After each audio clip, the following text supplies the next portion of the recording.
What is up, gang? Welcome to the stream. How's everyone doing today? This is the Adrel Show, where on Mondays, Wednesdays, and Fridays, about noon GMT, we look at all things World of Warcraft gold making. Or if Blizzard decides to take the servers down, then we sometimes play some TCG Card Simulator instead. Which is what we did on Friday a bit of. But I think we had a good enough time. I think we had a fun time. Anyway, today's stream, hopefully the servers aren't going down anytime soon. Blizzard hasn't said anything, but that doesn't mean that they won't change their minds midway through the stream, because they seem to like doing that recently. In any case, for today's stream, we are going to be doing a couple of different things, but mainly we're going to be focused on just getting all of our weekly chores, tasks done, right? Primarily gold making. We may run a delve or two on my main just so that we unlock the vault slot. Of course, as the season goes on, I'm getting less and less worried about our vault slots, just because I don't typically care about gear all that much anyway. I'm more so focused on making gold, and I'm not really doing much of anything that requires like a well-geared main. From a gold making perspective, it doesn't really make me too much more gold by having a very well geared main. But yeah, so that's what we're gonna do. We're gonna start off with by just hopping onto some of these cross server alts, right? So alts that I have on other servers that are selling things like profession equipment or blue leveling gear or the crafted PvP gear. All three of which are items that I would recommend everyone be selling, and basically as on as many realms as possible, right? Because once you've got a crafter set up on one server, you can use your warbank to very easily transfer items to other servers, and find basically, servers that have less competition, either have less competition in terms of pricing, in terms of volumes, right? It's especially relevant for someone like me who plays on a high pop server, but it honestly, whatever server type you play on, whether it's a high pop, whether it's a low pop, whether it's a medium pop, right? There's going to be advantages and disadvantages to that server, simply because of the fact that if you play on a high pop server, it's probably very competitive, which means prices are a lot lower for most of these items. Competition is a lot higher, which means not only do you need to you may need to cancel scan and repost to make any sales, really, because depending on your server, it may be the case that right after you post, someone comes in and undercuts you. Very common on a high pop server, less likely to happen on a medium or lower pop server. But again, there's exceptions to all these rules, right? It really depends on your specific server. The best way around that is to just have alts on all of those different types of servers, so that if you're selling on 20 different servers, maybe you get undercut on 10 or 15 of them right away, but the other the remaining servers you won't get undercut on quite as quickly. Today's stream, we're also going to finally hit 40 million gold. And usually I wouldn't be as bold about claiming that, but I know that we're sitting at 39.5 million gold at this point, at least. And I know that my main banker has about, at last check, had over 500,000 gold. So we're hitting 40 million gold on today's stream, gang. We're finally doing it. All right, it's been a gold for a little bit. It's been a goal, not a gold. It's been a goal for a little bit, and we're finally gonna make it happen on today's stream.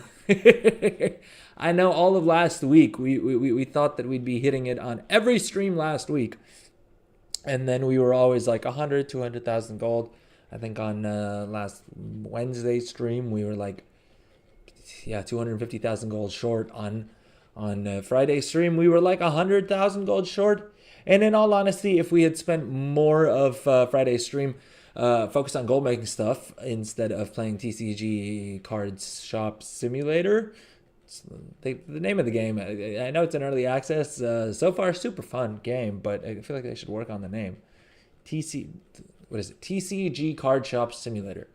Well, first of all, we got card in the name twice there, right? Because trading card game, and then TCG Card Shop Simulator. It just seems a bit repetitive. I don't know. I don't know if that's up for changes during early access, but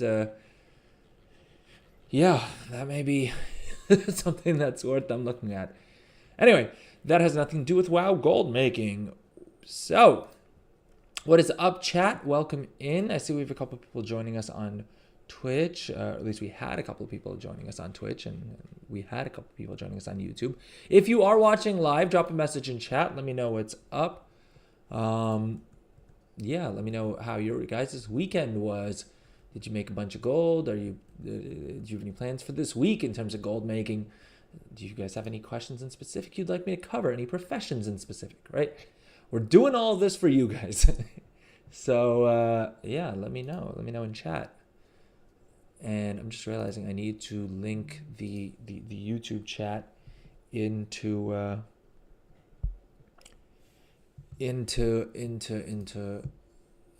combined chat here, and we'll go ahead and do that. And then I think we may actually have to take a quick little break already. Apologies for the delayed start. I know we started stream a little bit late today. Unfortunately, just got busy with some stuff in real life, medical stuff. If that makes for a better excuse, but that's also literally what happened. Unfortunately, for those of you who've been watching the stream or watching the VODs, welcome to our VOD viewers as well. Thank you so much for watching. Wherever, however, whatever you're doing to see this, if this audio is passing through your eardrums, thank you, very very much appreciated. Yeah, but frequent viewers may be aware that I've been facing some issues with allergies and fever and just not fun stuff. And unfortunately, my hope was that that this week we would be doing a little bit better with it, because I ran all the blood tests, did all the things, and it seems like we're still, unfortunately, still having the same issues. Seem to persist and don't seem to want to go away. So 46,000 gold. All right, for once, opening up a cross-realm bankers sales on stream didn't become totally cursed, because I swear this is what happens every time I check all of my cross-realm bankers off stream, right? 30, 40, 50, if it's a good day, maybe 80,000 gold in sales in the mailbox, right? But for some reason, every time I've been checking their mailboxes on stream, we end up with like 3,000 gold. I think in one case we had like 500 gold in sales, right? Just super, super low, lame numbers that make me feel bad about myself. No, but that yeah, maybe don't look as impressive as the actual potential is for these cross-realms bankers. And that's definitely one thing I've been better about in the past week, is actually logging onto these guys and posting. I still haven't gotten around to updating my Trade Skill Master groups to post things on these servers for 24 or 48 hours, which is what you should set them to, right? If you work from home, or if you just have a lot of time to play WoW, then you can maybe get away with 12 hours the way I have it set up right now, right? I tend to not spend that much time playing WoW outside of stream. I used to earlier on in the expansion. I was spending a lot of time off stream as well playing, but these days I'm trying to minimize how much time I'm spending off stream playing. Just because I feel like then that makes the advice and the tips I'm giving you guys more useful. Just because I think I think if you're looking for content creators, or if you're looking for advice about how to make a lot of gold while playing the game a whole bunch, right? There's a lot out there. Whereas if I know this is what I struggled with in the past, and I know in general was always one of my frustration points, right? Is a lot of these like a lot of the other content creators, one of the reasons that they're able to make so much gold is because of the fact that they're just playing so much of the game, right? And I don't think that always is the most helpful of advice, because sure, if I could spend 12 hours a day playing the game, then yeah, making millions, I could kind of do whatever and probably still make millions of gold, right? I think what's more interesting is if you're playing fewer hours a day but still making a good amount of gold. I feel like that's more interesting. But I don't know. Let me know in chat. Let me know if you are watching live. Let me know in chat. All right, sorry, one second. I have a phone call coming in. Let me just take this real quick.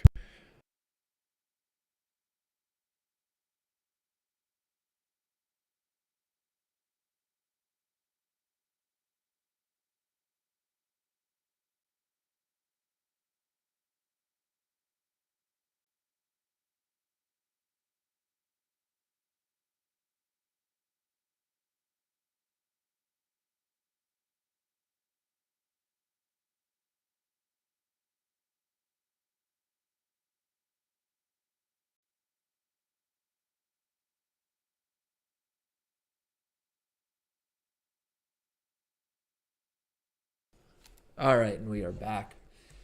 So, okay, it seems like Trade Skill Master is glitching out on us a little bit here.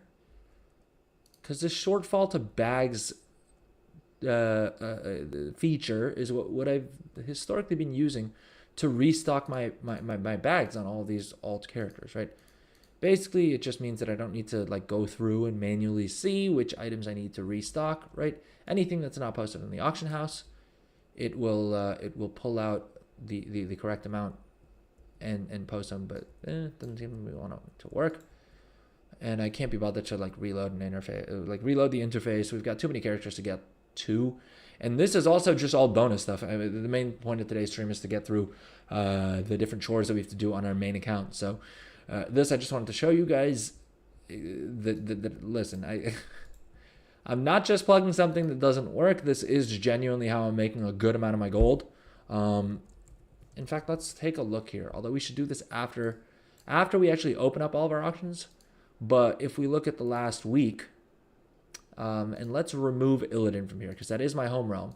Yeah, so in the last week, we've made about 400,000 gold, right, in sales. And that's, again, despite me not being completely on top. I've been better about it, but it's still not being me actually spending as much time posting auctions and reposting things on these characters as I should be doing. But you can see here, this is our first mailbox of 46,000 gold, right? It's more or less all green professional equipment, and then the occasional blue, either leveling gear. I think the cloth cuffs and slippers are require level 71, and then I think these ones like the Spelunker's goggles maybe, and some of the others require level 80. So they're basically gear for fresh level 80s, right? They're level 558, nothing too crazy, but they do sell, and that's what I've been saying because I know people were skeptical, like it's so easy to get higher eye level gear once you ding level 80 on a fresh character. But we leveled up a character on, I think it was Wednesday's stream, right? And he was at like 430 something eye level. Just after, running delves to hit max level. And so a couple of pieces of 458 is really all he needs in order to be able to start queuing up for heroics and for LFR and for all the other content, right? 458 is more than enough. And you got to keep in mind the eye level 458 gear is just so cheap, right? You can pick up most of them probably for 500 gold or less, if you're depending on the stats and depending on your server. And so there are going to be a lot of players out there who are more than willing to spend that to just quickly be able to hit the eye level requirement and hop straight into heroics, hop straight into LFR, whatever kind of content they want to do, right? Heck, even if they're just doing delves, right? It will still, 558 gear is still enough of an upgrade over most of the Dragonflight gear that it would make sense for a lot of people to just slap a full set of 458, or alternatively just to pick up a couple of pieces for slots that they're, lacking in eye level for. Heck, they may also pick up that eye level 558 gear with the idea that, very shortly after that, once they farm up some weathered crests, they can then just head over to the crafting order NPC and place a crafting order to upgrade all that gear to eye level 590. Boom, 83,000 gold on this guy. This is what I'm saying, folks. These don't sleep on this cross-realm selling item idea, right? This server is Emerald Dream. I think this is a mid-pop server. So I don't think this is even, necessarily wouldn't necessarily be on anyone's list of like top servers, I think, to make sales on. But 84,000 gold, right? Nothing to scoff at. And we can see here, I mean, we're also selling some Dragonflight stuff. I think because I literally have those in my bags from Dragonflight, right? After the pre-patch is when I set up all these alts, because we started using the Warbank to transfer items to them. And so I'm just reposting some of the Dragonflight items, but that, funnily enough, that the Dragonflight stuff is still selling, which I did not expect to be the case. I thought, Dragonflight items, who the hell is going to be buying any of those? But those have been selling. Let's see here. Yep, check this out. If we just search here, we sold 2 pieces of Dragonflight PvP gear for 2,100, 7,800, right? My crafting cost on those is nothing. I mean, barely anything on those, right? And we'll see here. I mean, there's other, like the more recent stuff. Yeah, that's Dragonflight stuff. But Pioneer's Perfected Gloves. Again, these gloves cost me like 150, 200 gold to craft. 4,750 gold is what we sold it for. Amazing, right? Fat margins. And again, this barely takes any time. Each of the individual alts, now doing all of them, right? Doing as many alts as you should be doing on this will take a little bit more time. But I'm just saying, fundamentally, you could literally just set up one character on any random realm, right, and start listing these items. It would take you less than 5 minutes a day to empty out their mail, repost everything, and then restock them from either the Warbank or from, if you have a guild. If you have a private guild like I do, then it's even quicker because you can use Trade Skill Master. And I don't think Trade Skill Master fully supports the Warbank yet, though I may be mistaken because, to be fair, I haven't checked in a while. And Trade Skill Master is constantly upgrading, upgrading. Whichever the words we want to use there. But okay, I think we'll do the posting, and we'll open up some auctions on this guy real quick, and then I do need to take a little break to make a phone call, and so we'll do that, which I think should work out anyway time wise, because we are also, I can see on screen here, we are also due for an ad in a couple minutes here. So I'd rather we pick the time of the ad and line that up with when I'm on my phone call, so that we don't have to take two breaks rather. But okay, if you are watching live, drop a message in chat. Let me know what's up. Got a pretty quiet chat today. Maybe I'm not saying anything interesting, which is also most often what the case is. Okay, gotta mute. Don't want the echo there. Let's see here. Gotta set this. Top messages, all messages. I want to see all of my messages. Not just the top messages. Come on now, YouTube. What are we doing? I'm talking to myself again. What's up, Golden? Yeah. Frequently talking to myself.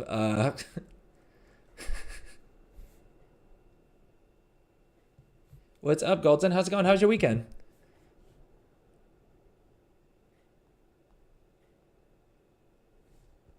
Hype. Hey, there we go. But yeah, no. So today's stream, we're basically just gonna be doing our weekly chores. I'm gonna do what everyone keeps telling me, and that I should do, which is actually use up my concentration. So we're gonna spend some time actually using up my concentration on all my alts, and sort that out. Hey, Scope Killer with the raid. What's up? Thank you so much, Scope Killer. How was your stream? How's the alt army working out for you there? But welcome in, everyone. Welcome. We are currently shuffling through cross-realm bankers. So these are just level 10 alts that we have on other servers to sell our green profession equipment and the blue leveling gear, as well as some of the crafted PvP gear, this is something I would recommend everyone sets up at least a few of. Because for a change, usually when we open up their mailboxes on stream, there isn't much gold. I don't know why. When I do this off stream, we always usually have, a couple, at bare minimum 10, 20, 30, 40, 50, on a good day, maybe 60, 70, 80,000 gold. But every time I've tried to do it on stream, it's been a little cursed, and it's been like 2,000 gold, right? 500 gold. But today's run so far, we've been doing well. The first crosswalk banker that we opened up on had, I think it was 35,000 gold. And this dude here has around 84,000 gold, I think it is. So yeah, I think today we're having a better run, right? And so I seem like less of a fraud telling people that they should set this up. Weekend was awesome, not so much in the game. That's always good. Yeah, I barely played any WoW this weekend. Yeah. Saturday was... So Friday, of course, we streamed. And then Saturday was just I had two different parties to attend. And so I hung out with a bunch of friends. And there's an engagement in there and stuff like that. So that was nice. And then yesterday, I'm not going to lie, I was a little bit hungover. And then also I figured I should spend some time with my wife. So I just hung out with my wife most of the day, which was actually kind of nice. Not actually kind of, it's always nice spending time with my wife, right? Before anyone gets me in trouble here. But no, that was actually kind of nice because usually Sundays is I spend a decent bit of time playing the game. And this Sunday I just didn't spend any time. But yeah, like I was saying, 83,000 gold in mailboxes here. So that's pretty sweet. And I think we're very much going to smash our 40 million gold today. But okay, let's log off of this dude, and hop over to the next one. And in the meantime, I'll catch up on chat. Slowly getting to the point where I don't need to spend a fortune on leveling professions anymore, so you can start to make some more gold. Oh, that's always nice.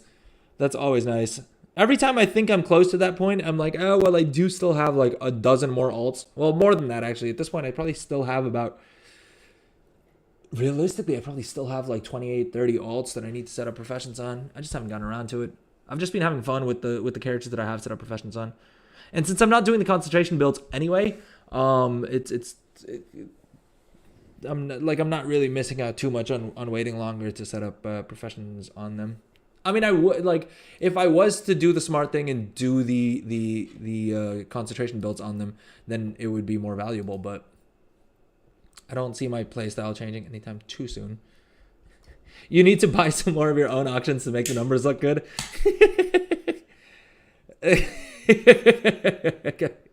Is that the conspiracy theory? Is that what people are saying? No, I wouldn't, dude. If you guys will watch my stream, you could tell that I can barely get around to doing the actual things I need to do. I definitely do not have the organizational skills to buy my own auctions.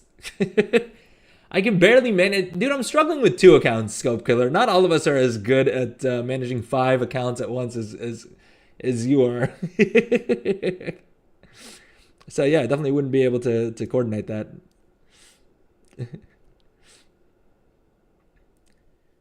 That ain't me. I'm down to 3 million gold from 19 G's.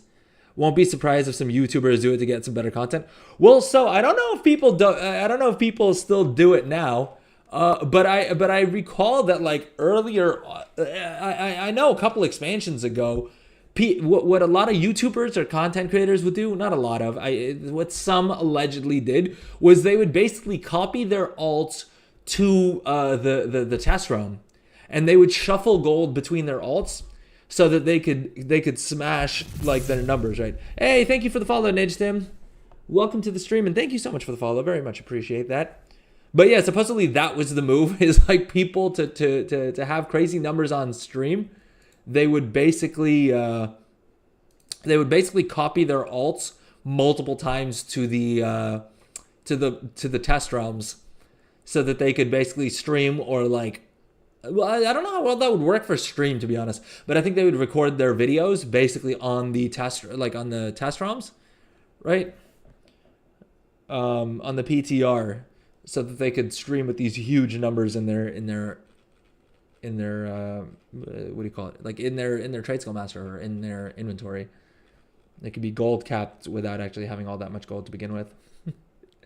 But I don't know if anyone's still doing that. What's up, Nidgestim? Great streamer. I wanted to express my appreciation for your streams. Your content brightens my day, and I enjoy being part of your community. Oh, that's very sweet of you.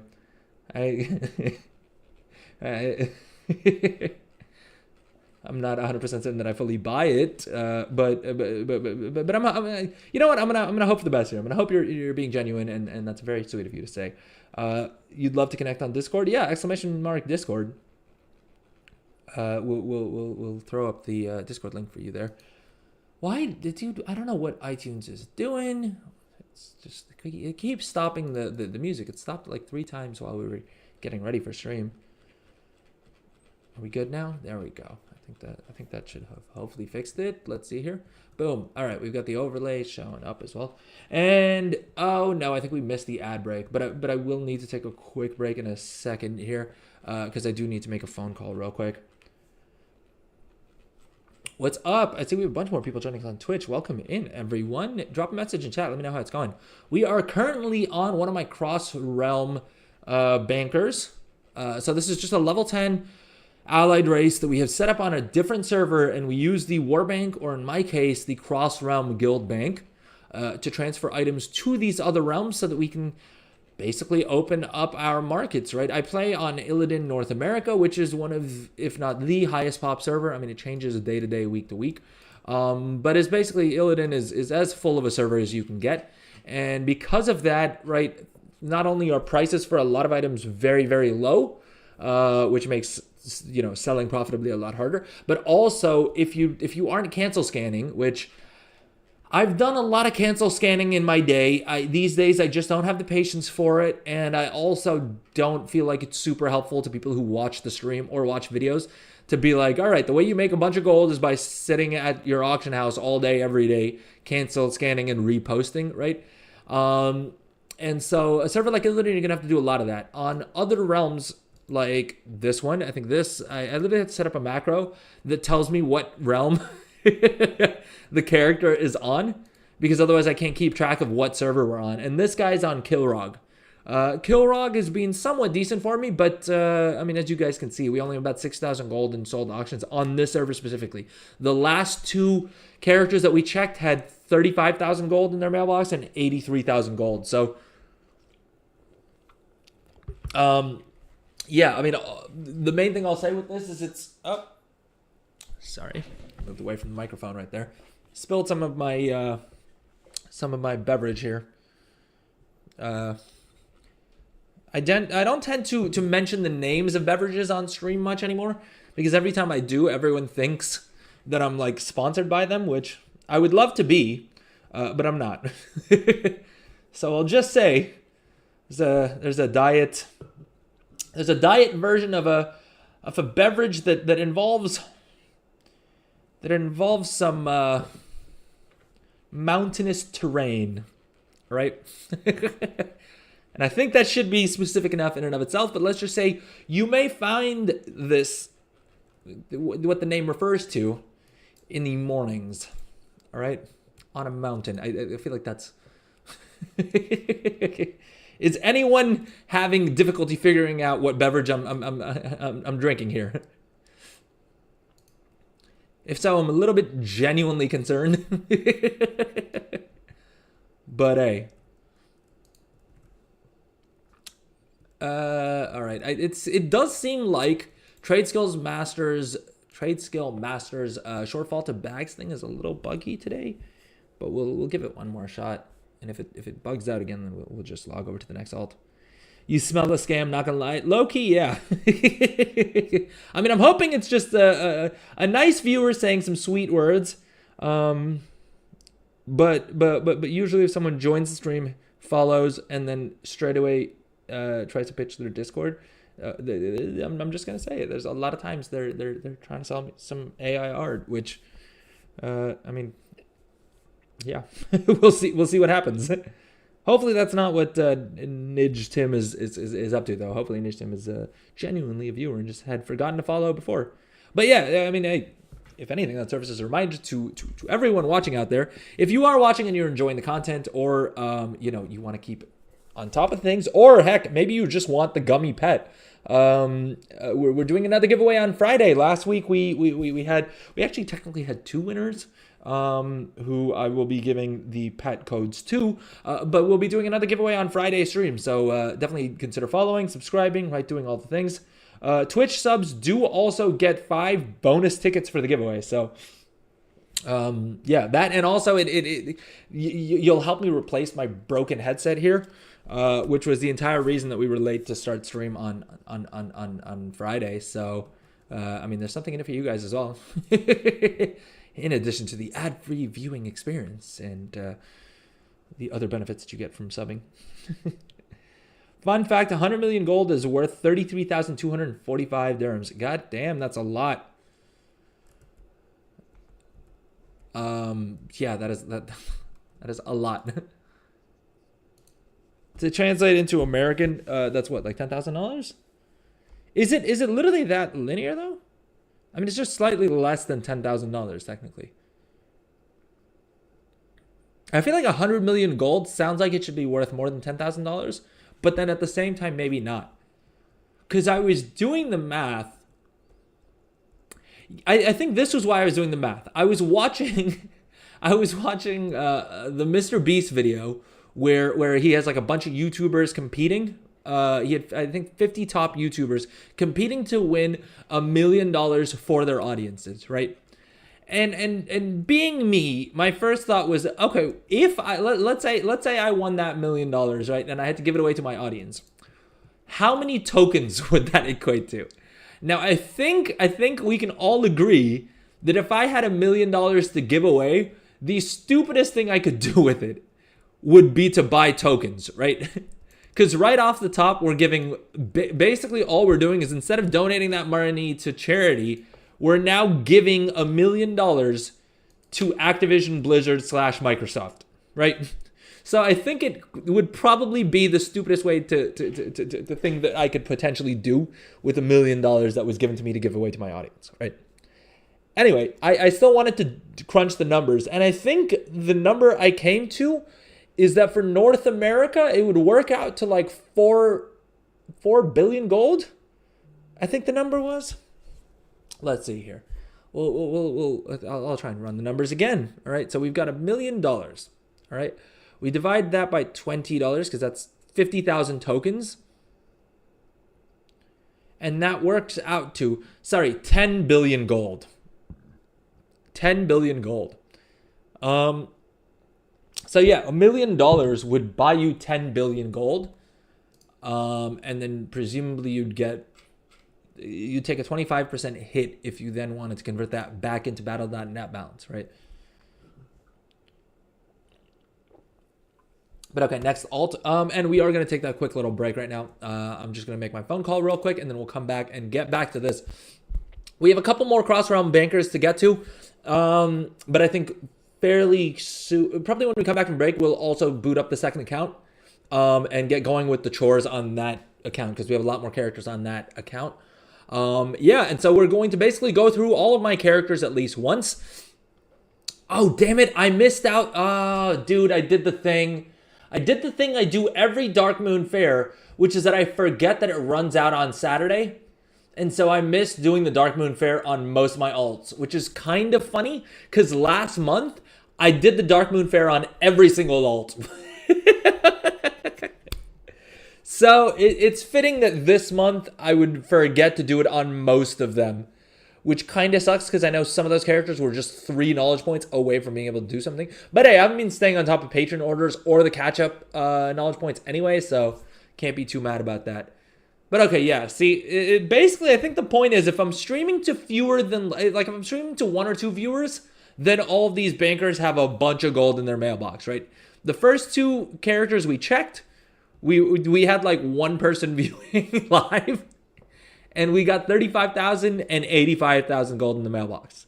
Now we have a lot more viewers in chat, and we got 4,500 gold. So hey, I'll take it though. I'll take it. Just, you don't have to take my word for it. Go watch the VOD. These cross-realm bankers do make a bunch of bank. All right. Anyway, quick little break, and then we'll come back and not only check the other alts, but we'll also get into the actual gold making stuff on my main accounts. We'll do a major crafting run. So we'll do crafting on all of my main characters. And I'll try and minimize how distracted I get. We may also run some delves, try and unlock the remaining vault slots. But if you are watching live, drop a message in chat. Let me know. Do you guys want to see gold making stuff? Do you guys want to see delves or like vault stuff? Let me know in chat, and we'll do whatever the consensus is. All right, quick little break, and I'll see you guys back in a few.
All right, we are back.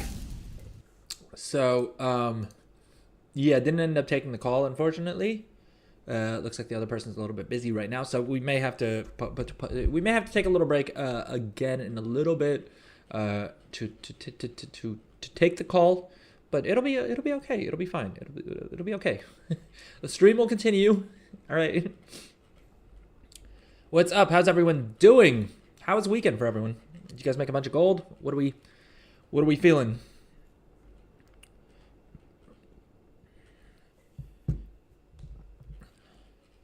We are currently basically shuffling through our cross-realm bankers, quickly reposting things and opening up mailboxes. So far, we've pulled, what, like 150,000 gold out? No, not quite. That's me. That's me hamming things up a little bit. I'm not gonna lie. We got, what, 35,000, and we did 85,000. So that's, what, like 110, 120 something, and then we pulled another 4 or 5,000 on 2 more characters, and yeah, so we're just quickly reposting things, and then we will get into actually crafting on my main. You know what? Let's go ahead and boot up my main account as well, so we can get going with that as well.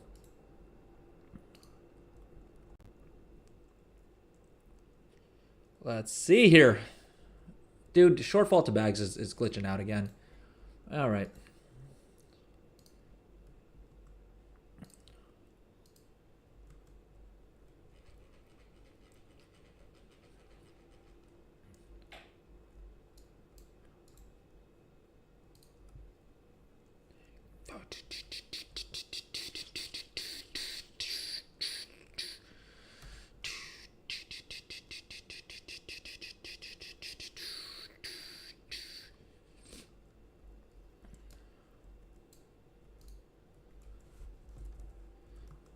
Right.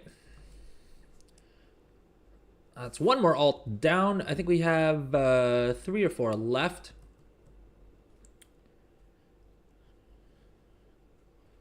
But yeah, I think we're on track to hit 40 million gold on today's stream one way or another.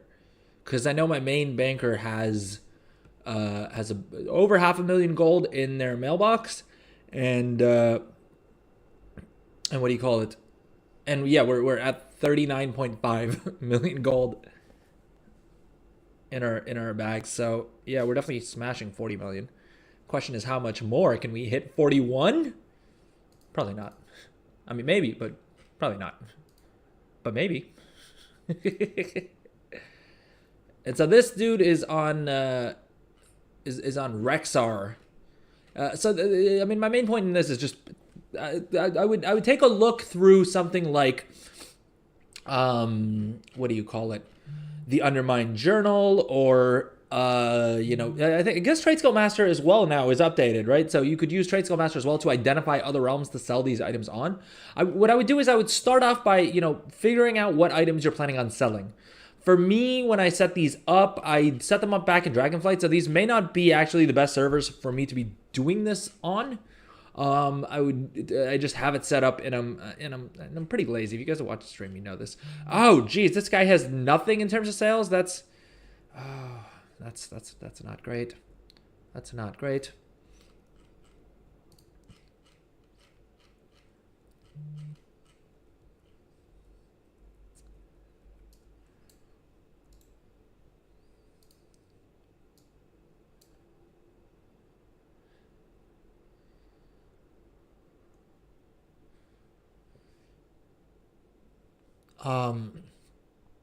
Yeah, but I mean, as you guys saw on the earlier characters, 30, 80,000 gold, that's pretty much how it works when this goes well.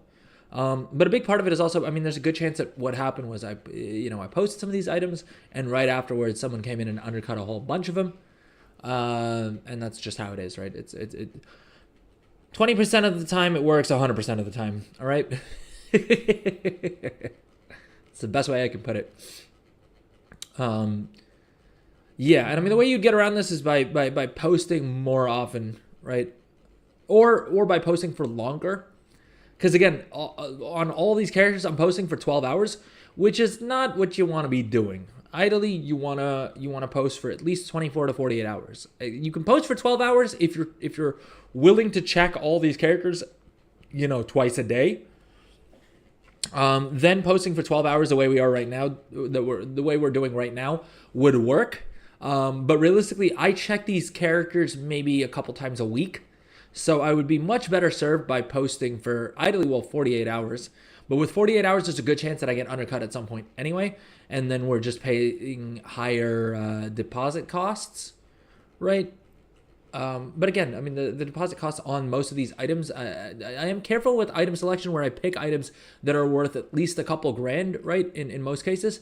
And so therefore, the deposit costs shouldn't eat too much into our margins. And again, if you're posting for 48 hours, you're probably going to make more sales than you will the way I am right now, where we're posting things for 12 hours each. But yeah, I've been lazy with updating my auction house groups and posting for 24 hours instead. I do need to get around to it at some point.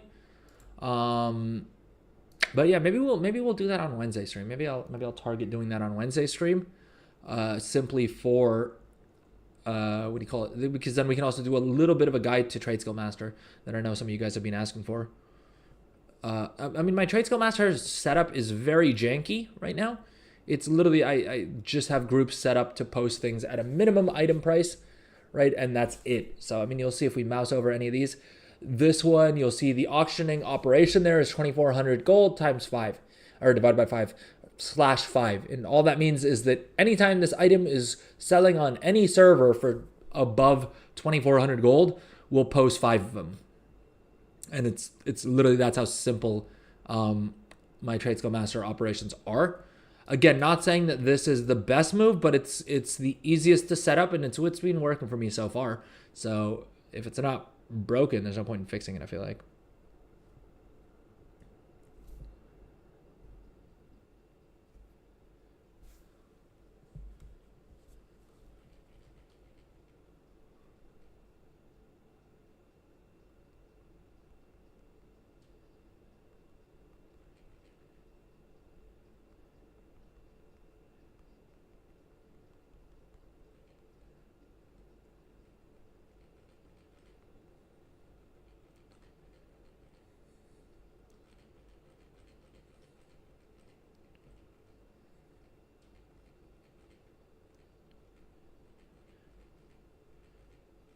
But my heart goes da da da dum bum bum bum bum ba dum bum bum ba dum bum bum bum bum ba dum bum bum ba dum bum bum bum bum ba dum bum bum ba dum bum bum bum bum ba dum.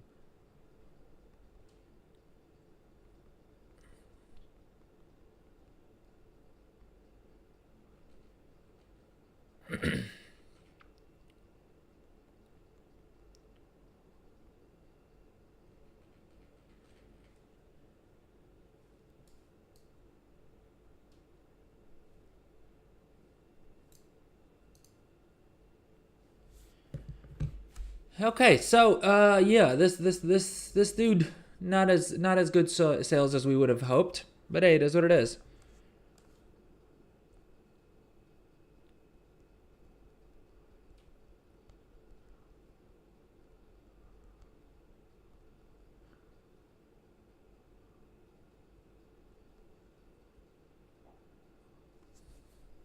Doing things I've never done. Oh my god, when I see you I should run. But I'm frozen in motion and my heart tells me to stop.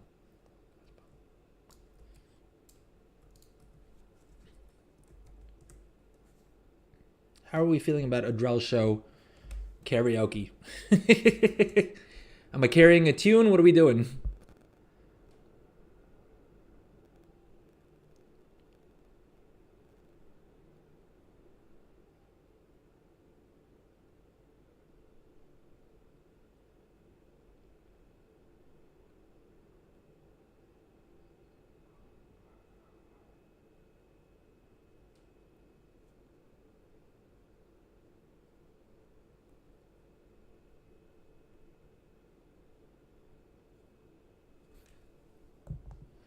Sun is shining and so are you.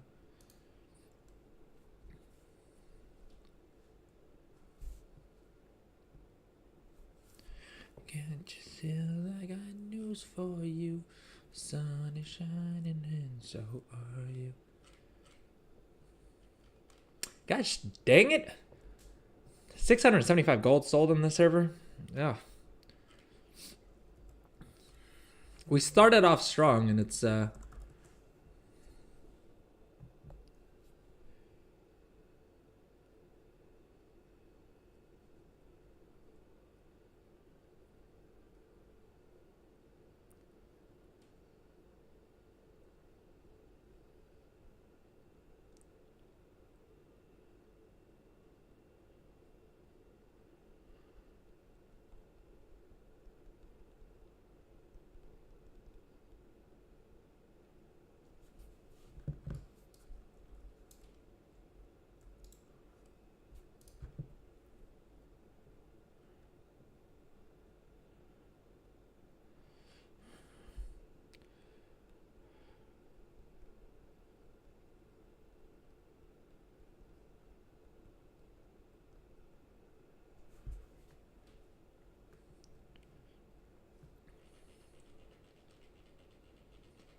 for you. Sun is shining and so are you. Sun is shining and so. Okay. Yeah. So I think this is our like second last cross realm banker that we need to do our quick auction house posting on. After which we'll get into the actual gold making side of things, because yeah, as fun as it is watching me pull 600 gold out of the mailbox, I feel like it's not the most engaging stream content. Trade Skill Master is fun and cool and good, but yeah, we'll see.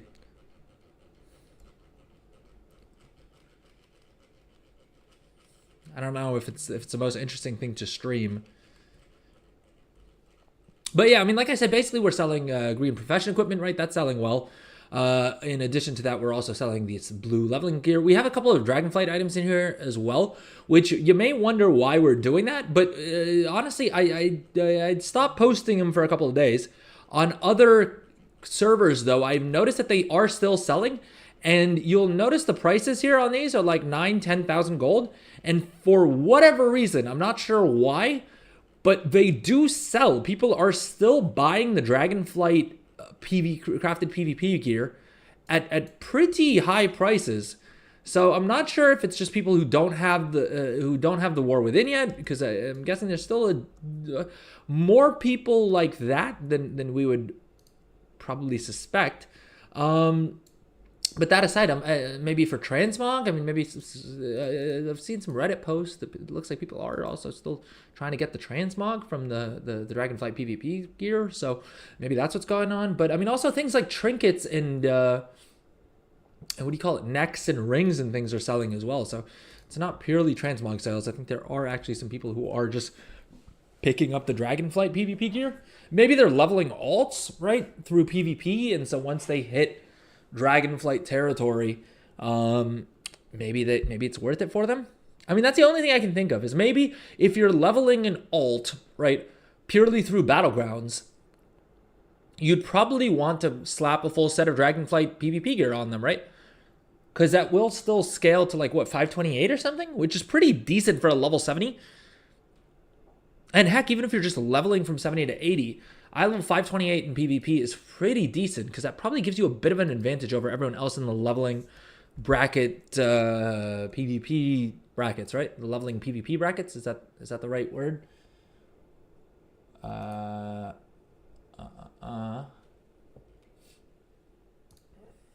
right. Anyway, we're logged into our main account as well. Let's swap over to this as well and get cooking here with all the other gold making stuff we have to do. So this is my main. We've done all of our weekly sources of knowledge points, and I think I even did the Dark Moon Fair on this guy. I forgot on all my other characters, but hey, it is what it is.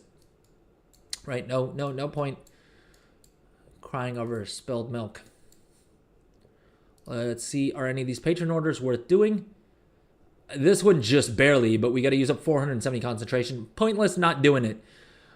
1 knowledge point for 1,300 gold. Also not doing it. 8,100 gold for 10 artisans acuity. Yeah, not doing it. We're not doing it, Blizzard. I'm not forking over that kind of gold. And actually, 2 other things that I have to do while we're on this tune. Enchanting. Oh, bro. Oh, okay, that one's definitely worth doing. See if there's any public orders up. Probably not, but hey, on the off chance that there are. I also need to simplify my interface a little bit. I know someone was telling me in my YouTube comments that it's looking a little messy. All right, so we'll hide the Bountiful Delve tracker here. We'll hide, what else? The Delve quest, we can hide that, right? Unless we're leveling, we don't really need that. Instance type Delve, yeah, all right. That one's only gonna load then. Okay, I think we're good. How's our interface looking? Is it looking cleaner? I could probably hide monkey speed as well, in all honesty. At least hide it for stream. I don't know. Are we looking better? Are the things looking less chaotic on stream? All right, let's do an auctionator scan, and then we'll figure out what we're crafting on this guy. Enchants and jewel crafting, and we'll also figure out how to use up his concentration.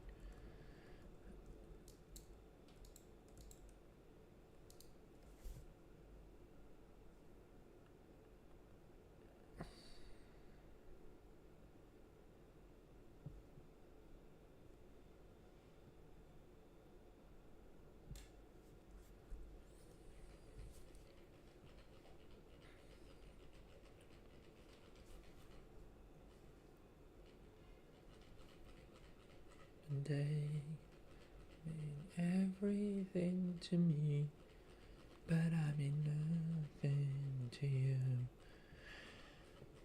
But okay, the last few auctions. Come on now.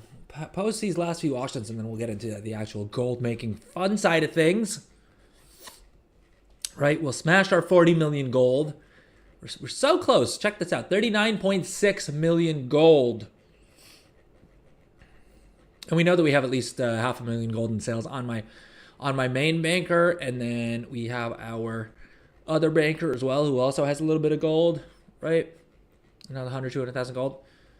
So I wouldn't be surprised. I mean, our stretch goal for this stream is that we hit 40.5 million gold, which is entirely possible.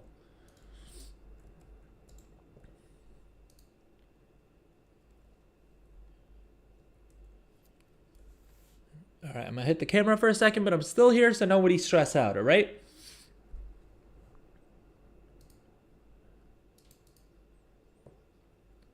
Moving to Goblin Cam, but your boy is still very much here.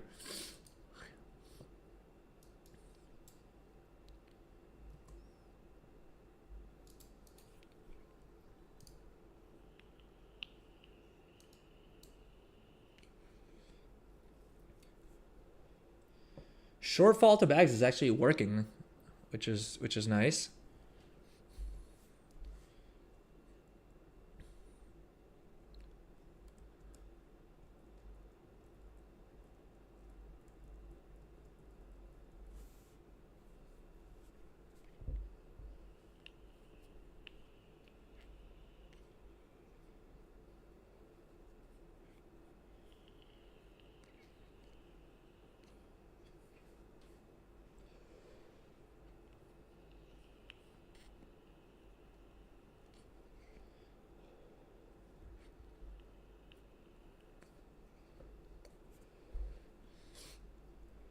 But okay, it looks like the shortfall to bags kind of worked. Last couple items here. All right, our auctionator scan is done, so we can actually get to the gold making. All right, we didn't. Oh, we do have we have that one patron order, but I'm gonna queue up everything else so that we can buy mats for everything at once, and then do it once we have our Shattered Essence up. Oh, we don't have only favorites selected, so let's do that. Let's filter on only favorites. Now the issue with enchanting is that if I use the relative profit thing, right, there are enchants that are making me more than 20%, which is my general cutoff, right? No real science behind that. It's just the threshold at which I'm comfortable with. The problem is the majority of enchants that are going to make me 20% profit are just not worth all that much. So we can see here, Whisper of Armored Avoidance, 19% margin, right? That sounds good. This one, 48% margin.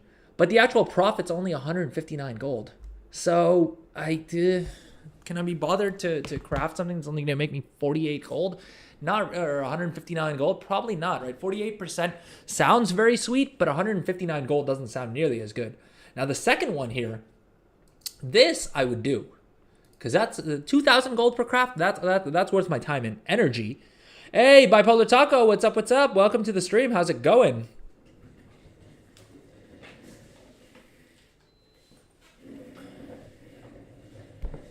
Sorry, I was messing with my air conditioner there. Yeah, let's see. Are there any others here that kind of make sense for us to craft, right? It's these low profit amounts. I think so much so that I think I'm literally going to swap this to actual profit, like gold amount, because that's of more interest to me. But what's up, Bipolar Taco? Welcome in. How's it going? So far on the stream, we've been mainly messing with our cross realm bankers, right?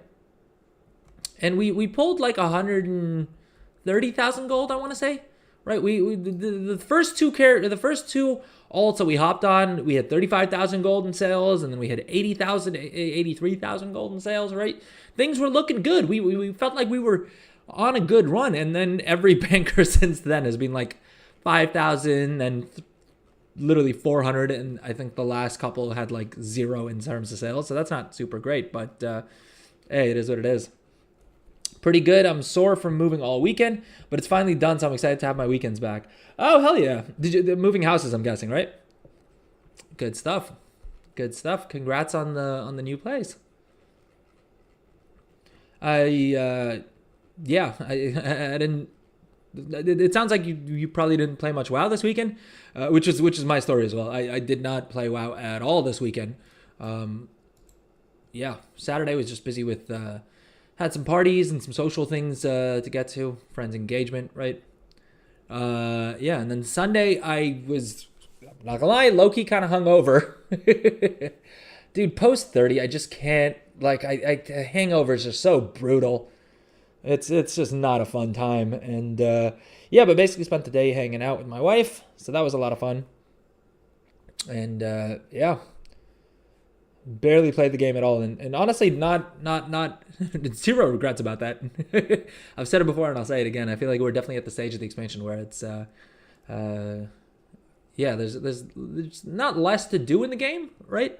It's, I mean, being an MMO, there's always a million and one things you can do, but I feel like there's definitely diminishing returns now more than in the past couple of weeks. But okay, that's this banker done. We got one more, or one or two more, and in the meantime, we'll start queuing up enchants. Now, the Radiant Mastery, let's see what the actual prices on these are, because I have a sneaking suspicion that the reason that this is profitable is because something is goofy with the prices.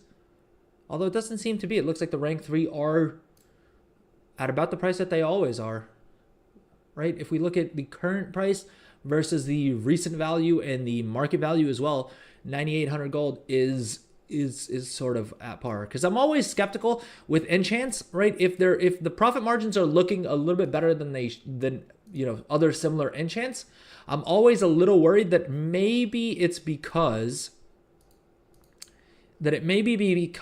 the you know, prices are jacked up. But in this case, it seems to be genuine. And what's also kind of interesting is, so CraftSim had a great new change that they made, where you can now optimize finishing reagents as well. Which I'm not gonna lie, is kind of bittersweet to me, because I love that they added it as a feature. Great feature, right? I've said this before. You really want to make sure that you're checking your finishing reagents. The only downside that I can potentially see is that the competition is now more likely to do this, which yeah is what makes it bittersweet. I mean, all credit to Genju. He's always making things better in his add-on and adding more and more value to it. So like I said, I can't really be too annoyed by that. But selfishly, I kind of I do kind of wish that feature didn't exist, because I could always tease out a little bit more in terms of margins by min-maxing those finishing reagents, which was kind of nice. And the interesting thing to note, and I'll give away a little bit of another one of my little secrets here, is that it will optimize finishing reagents in the first slot. So those are the ones that give you more resourcefulness or multi-craft or whatever else. But it still isn't optimizing the second finishing reagent slot, as in the items that give you plus skill. And especially for enchanting, there's a good little bit of profit in there, because you'll see if I use the regular mats, right, we're at 19% profit margin.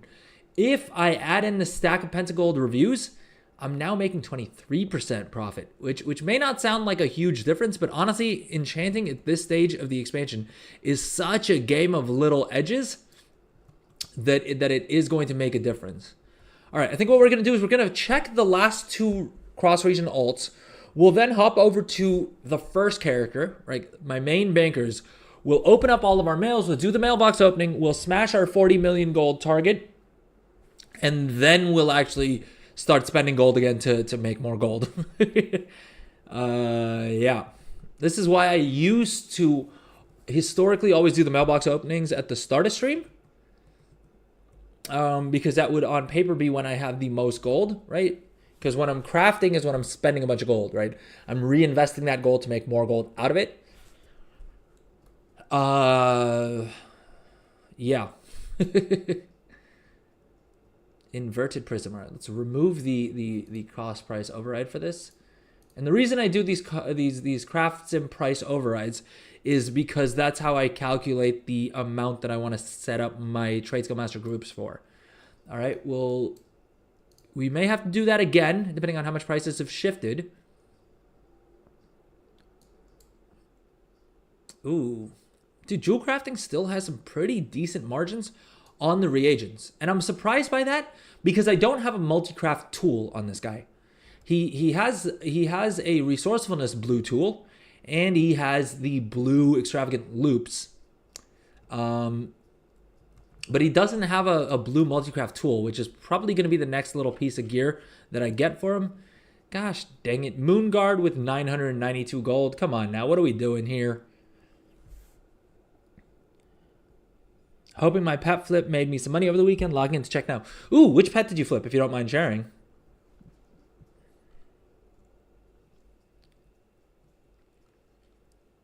But yeah, the thing is, pet flipping will always have a good amount of gold in it. Both, you know, between servers or just picking up pets on the cheap, or heck, buying mats off the auction house and converting them into a pet, right? That'll always pay fairly decently. The problem is that the pet market is kind of like the transmog market, where you can make a bunch of gold, but the volumes are pretty low. And so you may, you know, it may take you a couple of weeks, or it may take you as much as a week or a couple of weeks, depending on the pet. Oh, Sir Shady Murgleton, the Undercoin one. Ooh, yeah, okay. I've seen a lot about that. I'd be interested to see if you were able to sell it. I know trade chat works somewhat decently as well, but it is a bit of a niche market, right? So, yeah, that's one of the reasons why I find it hard to recommend as a market.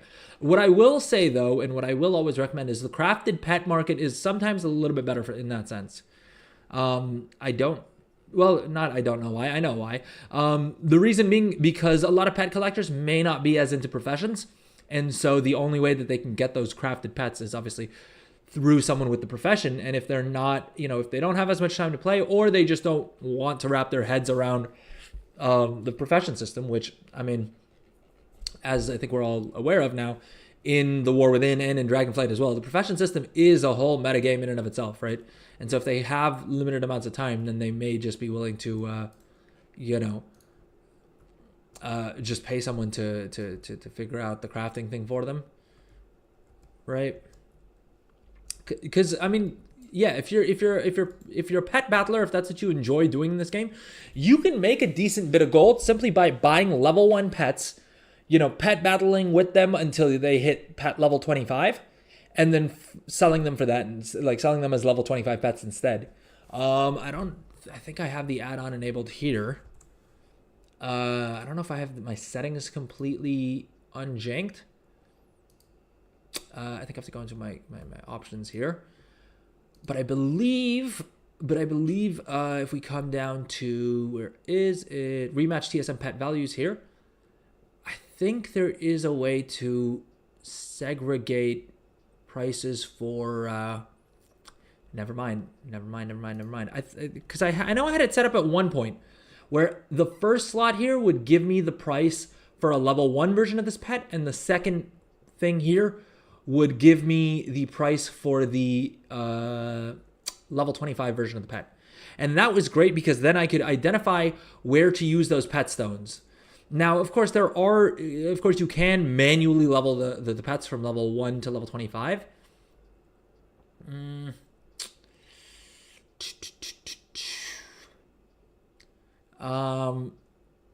Yeah, so you can get pet stones from a bunch of different quests, right? I think the weekly, like when the weekly event is the pet battle quest event, you'll also get one of those.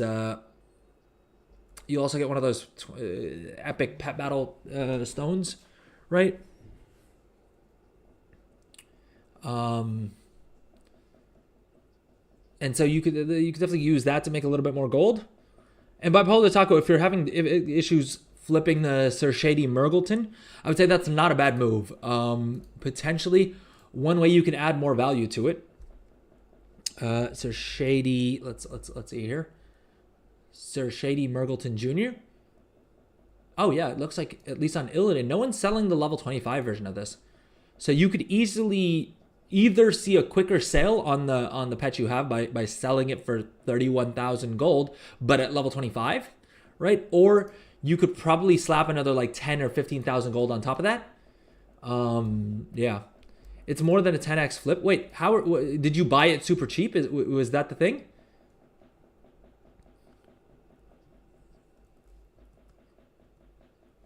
Like, did you manage to snipe one super cheap? Is that, I guess I'm trying to understand what the flip was. Or do you just mean the coins? Oh, cross realm buy. Okay, yeah, that's definitely, yeah, you're kind of kind of insured that you're gonna make gold there that way. But yeah, I would say if nothing else, what you could do is you could pick up this quest right here, right? You just got to do 5 PvP pet battles, which shouldn't take you super long.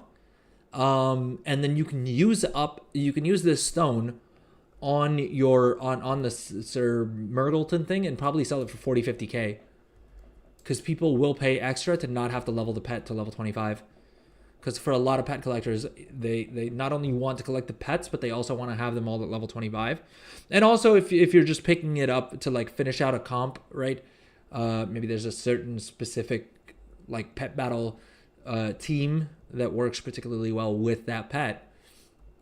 People are willing to spend a little bit of extra gold to not have to manually level up those pets themselves. Right. I mean, so much so that like there's what is it? It's what's the name of the garrison? There's like a pet battle tamer that shows up in the garrison every couple of months, I think. Squirt, yeah, where it makes it super easy. And I think it would have been one of the days this week, because you have the pet battle event going on, which gives you 100% bonus battle pet experience. And so basically you can just sit in the garrison spamming like 2 or 3 keys and level up battle pets in like no time, from level 1 all the way to level 25.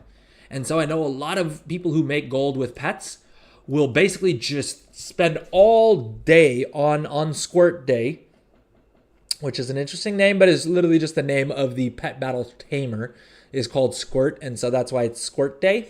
All right, let's keep it clean, folks. That's why it's called Squirt Day. All right. Yeah, but I mean that's a great little way to make a little bit more gold as well, especially if you enjoy pet battling. Yeah, you can make a decent bit of gold by just buying level 1 pets, leveling them up to 25, and then selling them at level 25 instead. And of course, it's kind of scales with the rarity of the pet that you're doing it for, right? If you pick up something that's heavily in demand, especially if you pick a pet that like is in a lot of the different battle pet comps, right? So like a Nubisath idol, a lot of the guides that you'll see out there use a Nubisath idol. It's a very powerful pet for pet battling, and so you can buy these at level 1, level them up to level 25, and sell them pretty easily and quickly. Does Trade Skill Master actually give you sale rates? Oh, it does, yeah. So you'll see that the sale rate for this is actually a good bit better. And yeah, this is what I'm talking about, right? You can buy this for 9,000 gold. Either use one of those battle pet stones, right? That gives you 25 levels right off the jump. Or you can just level it up manually.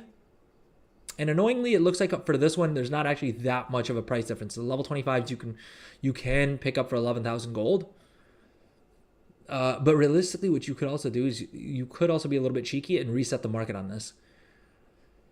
Now, there are going to be people who have more of these at level 25 already that they haven't put on the auction house, but it'll take them a little bit of time to figure out what that is, and you could probably do a pretty effective reset depending on what server you're playing on. Like, I think this would be a market that is probably less risky to try and reset. Because worst case, if you don't sell them on your home realm, you can always, pick another realm and sell them there instead. I would be interested, because I'm sure there is one server or a couple of servers that more pet battlers play on, right? Like, that's just how things would shake out. So presumably there would be servers that are better for selling battle pets on, right? But then you got to wonder if how effective the market is, and because it's a server that has more pet battlers on it, prices are lower, and so there's more volume, but overall you're going to see less sales and less margin because there's going to be more undercutters and things like that. But yeah, I mean, the pet battle, in summary, the battle pet market is a great market to get into, particularly if you enjoy battle pets.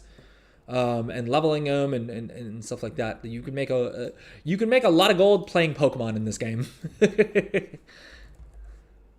What are we thinking? Does Nintendo take what do you call it? Does Nintendo take offense to me describing it as such? Although it took them this long to sue Palworld, so I feel like even if they wanted to do anything, it may take them a little bit of time. Heck, I guess the next focus they have is what do you call it? The next people they would sue, if anyone, is probably going to be that TCG card simulator. Although I still don't see what case they would have. I mean, I guess they could sue whoever makes the add-on that converts all of the different little cards over to what do you call it? To Pokemon cards. I could see them taking issue with that. Oh geez, why did we get logged out? They're suing Palworld for something else, not even the pets. Oh really? To be fair, I didn't look too much into it. Wait, let me try and look that up. I'm interested in what other case they would have. I mean, I guess maybe some of the systems or something like that. I know Palworld was trying pretty hectically to get the mod down that like converted everything into Pokemon.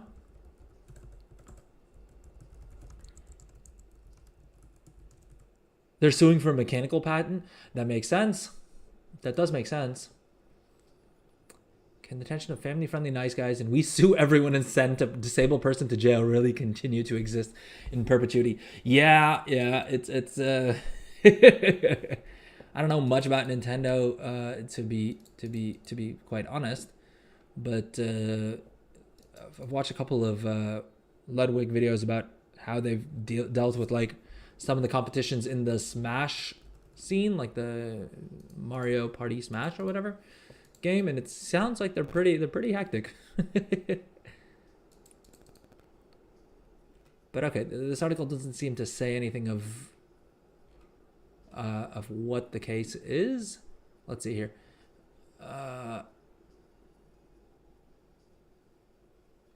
It is also kind of wild that that one of their biggest cases is against a guy literally named Gary Bowser. I mean, what are the odds, right?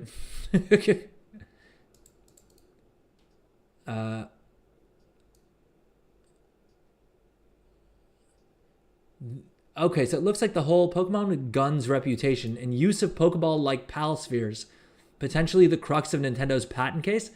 Dude, are you kidding me? So literally, it wasn't. Yeah, it turns out you're right. It turns out, yeah, bipolar taco. That is wild. So it's not even the Pokemon thingamabobbers that got them sued. It's the PAL spheres, which admittedly is a little bit on the nose. I wonder if they could have used something else. But yeah, is it literally the patent on freaking Pokeballs? Dude, you're right. This is so much dumber than I thought it would be. I would listen, because a lot of the pals. I mean, I had a bunch of fun playing Pal World. I didn't spend much time streaming it, admittedly, and when I got it, I thought that I would spend a decent amount of time streaming it. Heck, we may do some Pal World streams at some point anyway, because it's been a while since I played, and I didn't fully finish everything off in it. So we may do. I mean, if we have another stream where the WoW servers go down, we may spend a little bit of time in Pal World, because it is a fun as heck game. I think they did some great work, and I think also, I think this was hopefully the kick in the butt that Nintendo needed to like actually do something with the Pokemon IP. It is wild to me that Pokemon is such a like beloved franchise in the gaming world, right? Even people who aren't even really gamers, like my wife, right, still feel some kind of way about a Pokemon game. And despite that, I feel like Nintendo has done nothing with the IP, right? The reason that Pal World was as big as it was because it was actually finally a fresh take on it, right? I know Pokemon has done some 3D stuff, and I'll admit that I haven't followed it as much, but I think I put that less on me, because I think the games just haven't been that insane. There's a reason that I heard so much good stuff about Pal World, and I didn't hear anything about any major Pokemon game in years, right? Pokemon Go was big for a while, and that was kind of cool, but I feel like Pal World is what they should have been doing this whole time. And I'm also realizing that I also need to change something in OBS real quick. Where is it? Live scene. Give me 1 second, folks. We're gonna do something live, which is always a good sign. How do I switch on an outline is what we're trying to do here. Outline, boom. You go stupid. Want me to change. Oh, that didn't work. All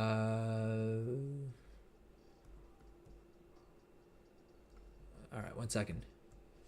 1 second here. Jeez.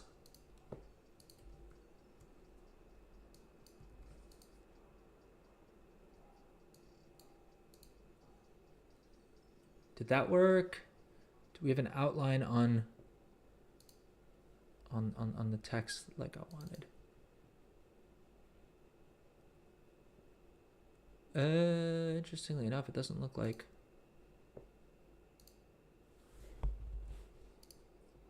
Is the outline just not thick enough? All right, let's see here. Damn it! Why is it?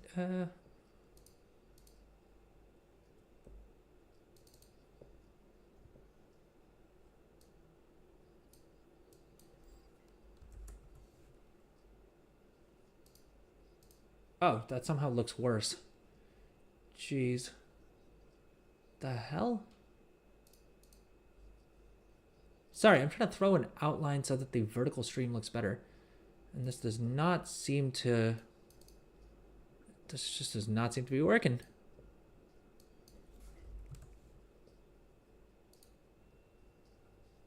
Maybe it's the color? Let's see here. If I just set this to black, does that... Oh, God.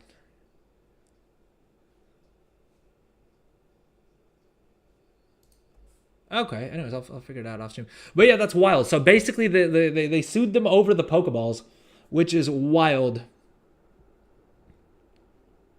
You played it a ton? Yeah, I played it a bunch as well. Well, because also it like I got the game while I was traveling, and a good bit of that time I traveled to somewhere that I didn't have reliable internet on. Like uh, I was in a place that didn't have reliable internet, so having a game like Pal World that I could play offline was great. Because I could play it on the flight, right, on my laptop, and then I also, when I got to the place, whenever the Wi-Fi went down, it didn't really impact me too much because I could just continue playing Pal World.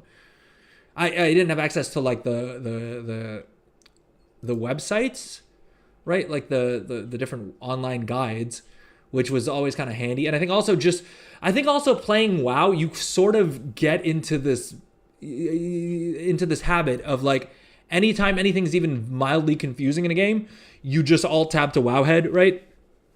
And so that's what I was doing a lot of. And so that it kind of sucked for that when the Wi-Fi went down. But other than that, I could still play the game and like do things, which was kind of lit.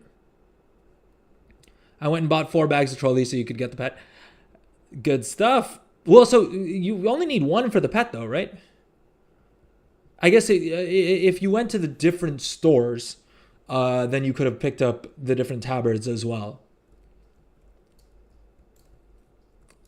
Is probably when it would make the most sense to pick up all of the like multiple bags, unless you also maybe you wanted the Diablo and the Sea of Thieves rewards as well. I wanted the rest to eat. Yeah, fair enough. Dude, I think it was on Friday after stream. I decided to treat myself. I got an entire bag of Sour Patch Kids, right? And I thought I would eat, like, spread them out, right? Eat them over the next couple of days. Dude, I housed the entire bag in literally one sitting. Sour Patch Kids are so freaking good. We don't get the trolley gummy worms here, but they're also pretty fire. I mean, they're I think I described them as A tier sour candy, right? S tier. We're restricted to German. They have these like sour tongue things that you get in Germany and some of the other German-speaking countries as well. Those are S tier. Sour Patch Kids also S tier. Although the extra sour Sour Patch Kids or so I would say the extra sour Sour Patch Kids and the Sour Patch Big Kids are S tier. And then, what do you call it? Regular Sour Patch Kids, honestly, probably A tier as well.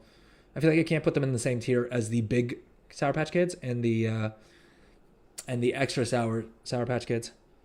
What else goes in S tier? I don't know. I've been considering buying a whole bunch of sour candy, and doing a tier list for them.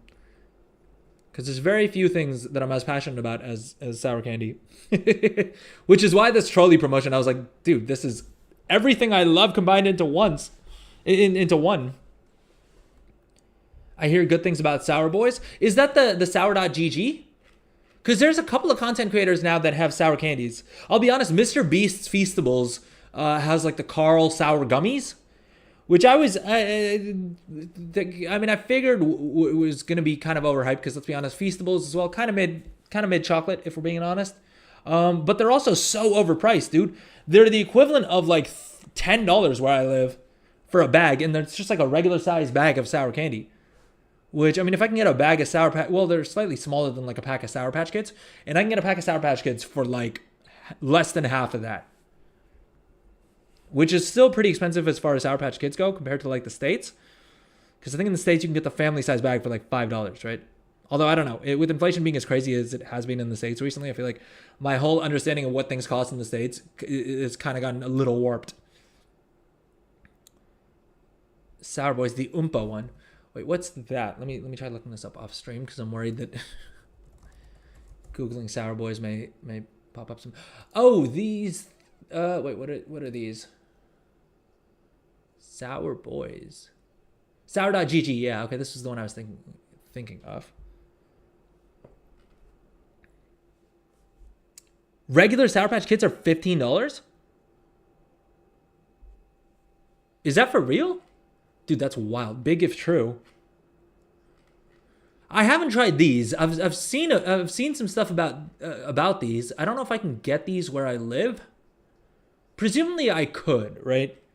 Because I feel like anytime an influencer drops anything, Dubai is high on their list of like markets that they want to test things out on, or like release things in. But I haven't tested these out here. I have tried sour strips though. And that's also just because I'm a huge Max Tuning fan. Like, especially when I'm working out, he's definitely one of the guys who watch a lot of his content. And then also, you just get them at the store here, like at the regular ass grocery store. You can find sour strips, which is pretty wild to me. That like an influencer product is just on the store next to like regular candy here.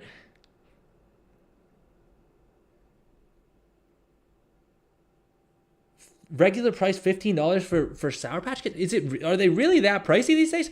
God damn, dude. U.S. inflation is wild. And if that's the case, then maybe the prices that I'm getting them on Amazon for here aren't that bad. So maybe that's just what Sour Patch Kids cost now.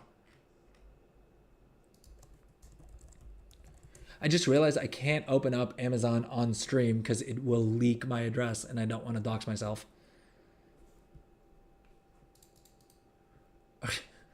All right. I'll take your word for it. That's wild though. You get yours by the pound on Amazon. Fair enough, man. I feel like I fall into the typical pit hole, like the usual pitfall, right? Of most of these things. Whereas I feel like the American approach to groceries, where you just buy like huge bags of everything and then just have them on stock, is the move, right? That's how I approach most things, right? Like toiletries, I mean, things like soft drinks and things like that. I prefer just buying things in bulk and then having a whole bunch of them on deck. And that's my approach. That's generally my approach to candy and things like that as well, right? Because my wife's usual thing is, look, just buy less candy and you will eat less candy. The thing is, with me, I feel like that when I eat the least candy isn't because I don't have it on deck. I mean, I'm sure that the thing is, she's kind of right. If I have less candy lying around, I'm probably less likely to eat it. But I feel like what often ends up happening then instead is that I end up just buying smaller packs more often and spending more money on them anyway. So I don't end up eating that much less candy. I just end up spending a lot more for the same amount of candy. But she's probably right, because I probably do. It probably does still lead to me eating less. 15 is for the 5-pound pack. Oh, dude, that's still wild though. That's still super expensive than what I remember it being. Because I remember you used to be able to get the like 5-pound pack for like $6. But again, that was like a couple of years ago. And yeah, like I said, U.S. inflation has been wild.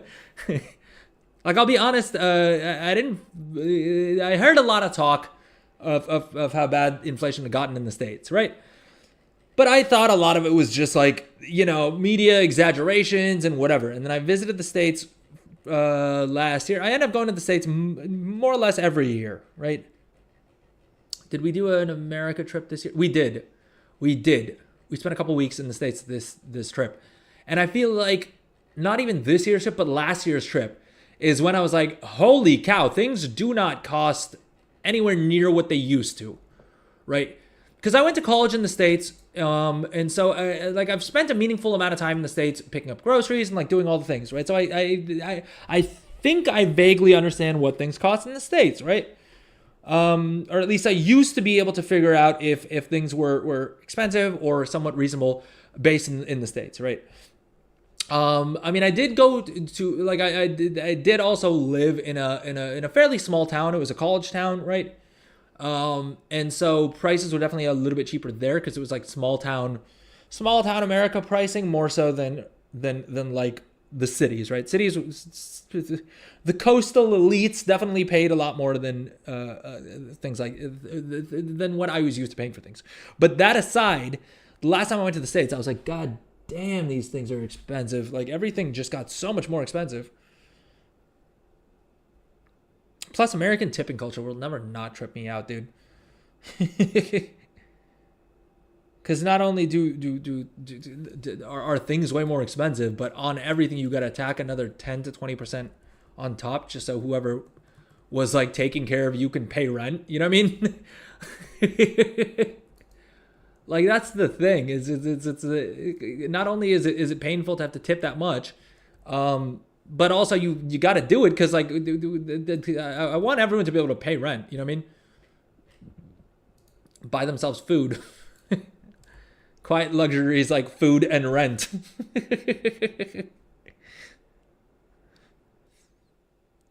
They're on sale a lot. Certain stuff is pretty bad. We do a lot of bulk buying for my family of 3, so it's different for us too. Oh yeah, makes sense. Makes sense. I mean, in college, I was living alone for a good chunk of that, and so it was harder to buy in bulk as much. I would try to buy in bulk as much as I could, but it's still. I mean, like living in a studio apartment, you also don't have much place to like store things. And yeah, but definitely, if you're rocking a family, then yeah, stocking up in bulk is the move. I mean, that's what we do here as well, or at least that's what I try to do. Is just like buy things in bulk as much as possible. Because you will end up saving at least a little bit of cash by doing that. All right, 623,000 gold. So we're definitely smashing our 40 million target. I think actually let's log on to the other banker tune first, and then we'll come back to this chick and hit our record high, and then we'll spend a bunch of it on crafting materials to make more gold back.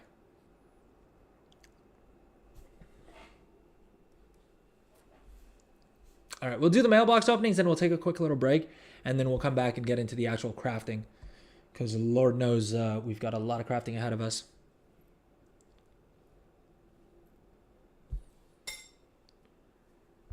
You live in a town of less than 1,000 people. Okay, so although I don't see, that's the thing, man. I feel like so many things have changed economically, where like previously that may have meant that you got better prices on things, right? But now I don't know if that would still hold true, because I feel like so many small towns now, you used to probably have a lot of smaller shops and things like that, whereas now, again, it's also hard to gauge, like being outside of the States, right? Because you watched Last Week Tonight, or like I do still consume a lot of American media, and so I do still vaguely get updates on different things, right? Mainly through comedy shows that happen to touch on politics. Or like economic situations, I should say, more than politics, realistically speaking. Because that's a can of worms I do not want to open. Yeah, I remember seeing something about how in a lot of small towns now, like the like dollar stores, like Dollar General and stuff, have meant that a lot of the other stores have have closed up. And so in some smaller towns, it's even harder now than it used to be before, because either you don't quite have a Walmart, but you also don't have anywhere else that's selling fresh goods. You just have like dollar stores in a lot of places, which is also does not sound great, right? My hope would be that Amazon still makes it easy enough to avoid living in a food desert, but I guess that isn't always the case, right? Because where I live, Amazon does do like Amazon Fresh. Like you can get fresh groceries off of Amazon, but I'm guessing if you're living in a food desert, Amazon probably also doesn't sell fresh goods there, right? Exactly, the food deserts. Pretty close to 100k gold on one tune. Heck yeah. All of your investments into crafts. Yeah, I think we're definitely getting to the point at which like it's becoming harder and harder to justify some investments. I mean, I'm still doing it because I have fun. I mean, like the main way I spend gold is by investing into things that I expect will make me more gold.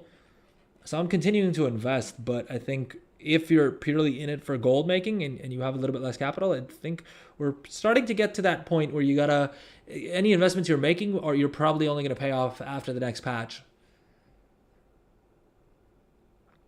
Housing is cheaper. That's a big thing. Oh, for sure, dude. We cut our rent in half moving out here. Oh yeah, that's the. Yeah, rent is. I feel like rent is crazy everywhere these days, man. Like even living where I do, yeah. Rent is just skyrocketed like crazy. But that's also because geopolitics have meant that a lot more people have moved to where I live. And so as a result of that, and then as with everywhere, property speculation has just driven prices to ridiculous amounts. You know what I mean? And the thing is, initially I thought, okay, maybe this is just a temporary spike, but I think this is just the new normal. At least where I live. Like I think the crazy valuations and the crazy rents, I think are probably here to stay. And it kind of makes sense. I mean, I've said it before and I'll say it again. I live in the greatest place on earth. If anything, I would say the thing is that COVID pointed out, like made it apparent to a lot more people that living here is amazing. And so a lot more people moved out here. Walmart is about 20 minutes away, so that's not that bad. Yeah, that's not too bad. I feel like see, here's the thing. 20 minutes driving in the States is close by, right? Like that's not considered a huge distance.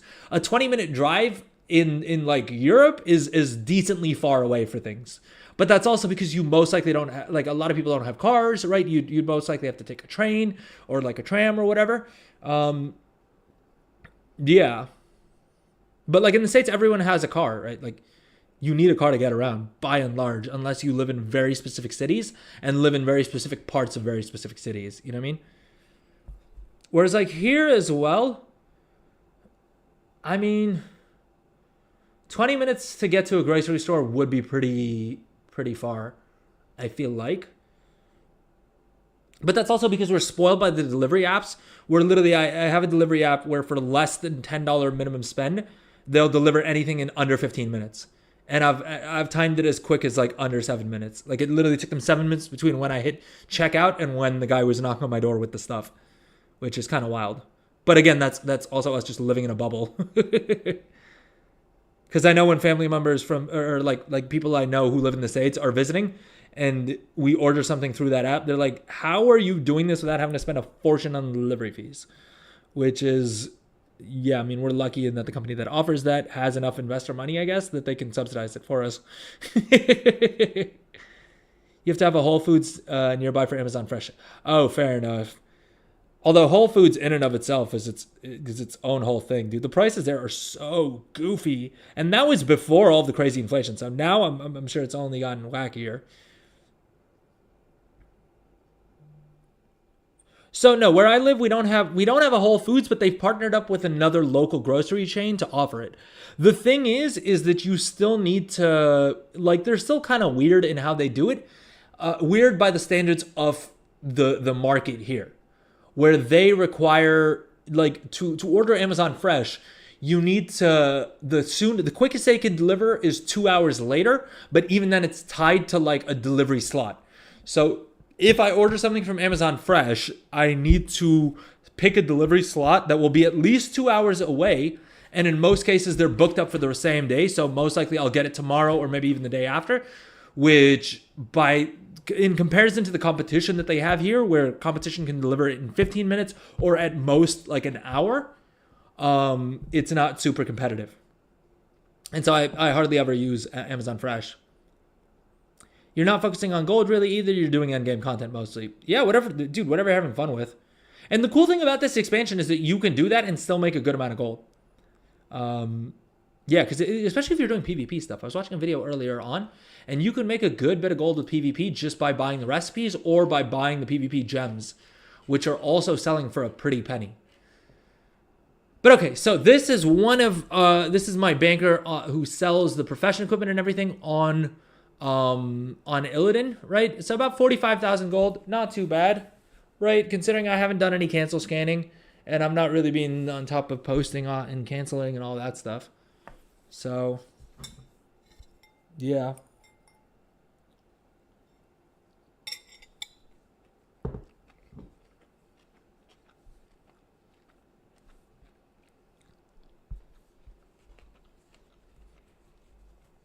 Oh yeah, 20 minutes in Texas is super close. But okay, 45,000 gold on this guy, so that gets us to 39.646. So let's head over to my main banker, hit 40 million gold, and then we'll take a quick little break.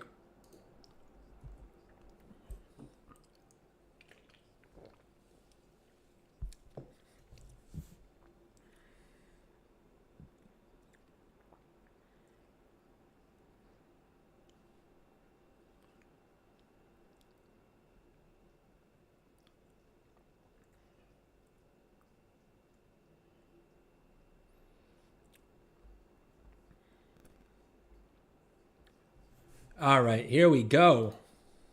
It's finally mailbox opening time. This is going to be our biggest mailbox opening yet, simply because of the fact that we're going to be hitting 40 million gold.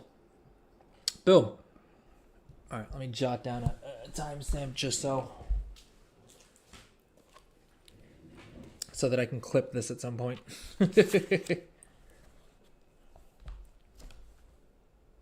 Sorry, folks. What's the date here?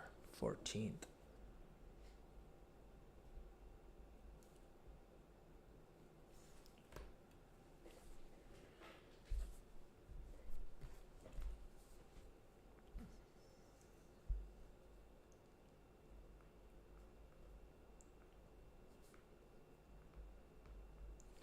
All right, so we are sitting at 39.646 million gold. We have 623,000 gold in our mailbox, which means we are going to be hitting 40 million gold today.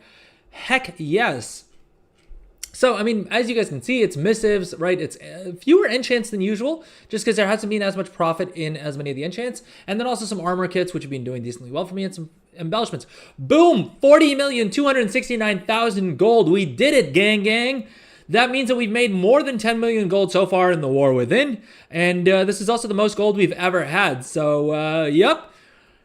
If you want to see how, come join the stream.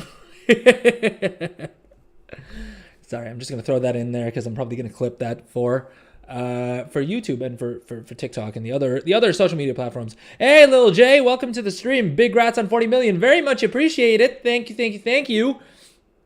And this is 40 million gold, playing as chill as I have been, right? Not min-maxing on too much of it, not spending stupid amounts of hours playing the game or like grinding things or doing any of the shuffles, like disenchanting things or, the Artisan's Acuity shuffle or anything like that, right? This is purely being crafting things and not even relying on concentration much, right?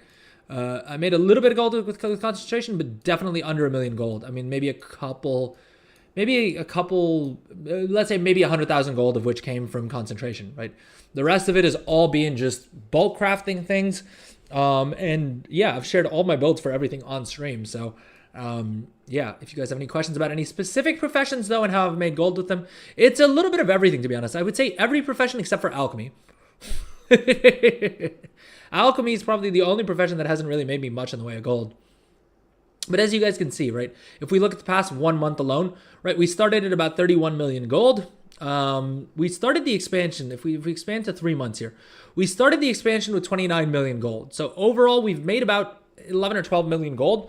Now, a big part of that, I think it is worth mentioning that I'm also still holding on to a lot of inventory, right, across a bunch of different items. We have a bunch of things that there is also a lot of inventory. So a lot of my previous profits are also tied up in actual crafted goods that I'm just waiting for the prices on some of these things to recover for me to actually post them. I think some of these, like these contracts, I think maybe on Tuesday we'll see a little bit of a bump, but I don't really expect that we'll see, these ever go back to prices that are going to make them profitable based off of what I had paid to craft them at. So I think I will need to just eat the loss at some point, and probably sooner rather than later, because the prices for these contracts are just going to keep falling, right? Beyond that, what else? Are we holding on to anything else worth significant amounts of gold? I think I'm still holding on to stupid amounts of storm dust at various qualities, mainly because I buy these to craft and then I proc so many resourcefulness. I get so many resourcefulness procs on my enchants that I then forget to use the actual mats, and I end up just holding on to rank 3 versions of a lot of different mats instead of selling them, which means that then I end up unintentionally eating a loss on them, which is not great. But okay, we hit 40 million gold. Let's throw a quick /reload just so that Tradesco Master hopefully caches all of that. And we're going to take a quick little break now, and we'll come back and then get back to crafting. Because, yeah, the first thing we do after hitting 40 million gold is make more gold. All right, so let's take a quick little break, and I'll see you guys back in a few. And if you guys are enjoying the content, or you want to celebrate me hitting 40 million gold, please consider subbing. If you sub on Twitch, it really helps me out. You don't need to spend any money. If you're an Amazon Prime member, you get Twitch Prime, which basically gives you one free sub per month, and I would really appreciate it if you can drop it onto my account here, because not only will it help me out, but hopefully it can also get me to replace my headset. We've got a little goal that we're trying to crowdfund here. My headset is super jank, right? The microphone is completely broken off.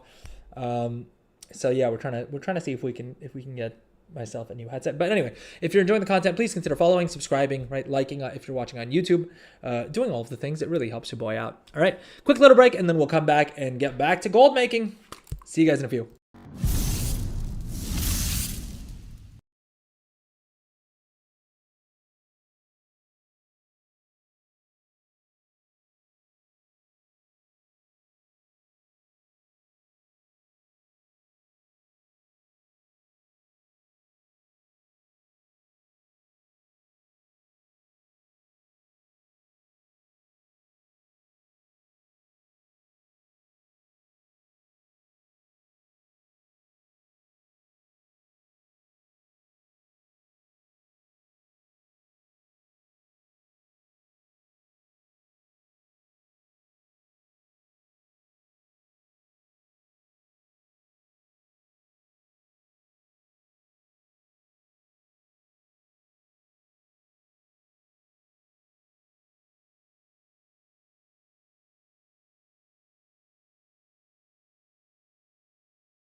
All right, gang, and we are back. How's everybody doing? So we hit 40 million gold at long last. Yeah, we thought we'd hit it sometime last week. That didn't end up happening. But hey, we hit it today, so that's what matters, right? We got there eventually. All right. So we're sitting at 40 million gold, which is a nice little milestone for us. I was saying that I should probably treat myself to something for hitting 40 million gold. The thing is, I don't really have... the main thing that I want to buy in this game is the Longboy mount, and I don't see myself having the patience to like log on and have everything set up, although maybe that's what I should do. Maybe that's how I should treat myself. Woolly White Rhino. Now, the question becomes... do I bid on this and this becomes my reward for hitting 40 million gold?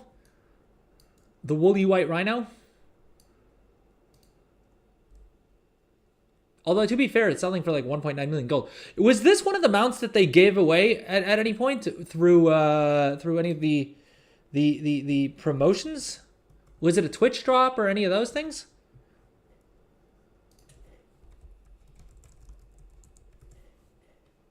Or is it on? Is it slated to maybe be on the trading post at some point? Because low-key, I feel like with most of the TCG mounts, that is now the new risk, right? That we spend a bunch of gold on it, and they end up just giving it to us through either the trading post or that it pops up on one of the Twitch drops, right? Or the I don't know, the like Prime Gaming giveaways, if they're still doing those, because every time I checked it now, it seems like they're just giving away games there, which is still great, by the way. Thank you, Amazon. I will happily take the free games. But I don't know if they still do like in-game item giveaways.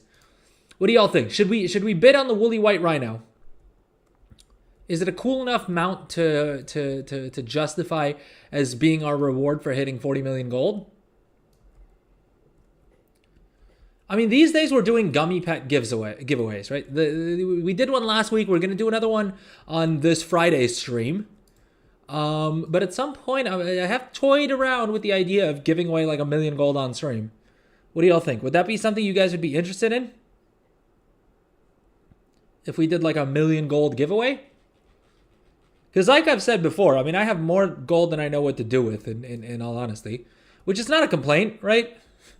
Not saying that I want to lose the gold, but yeah, I mean, I've said it before and I'll say it again. Like at this stage, I'm definitely at the point where I'd much rather help my viewers get more gold than make more gold myself or have more gold myself, in all honesty.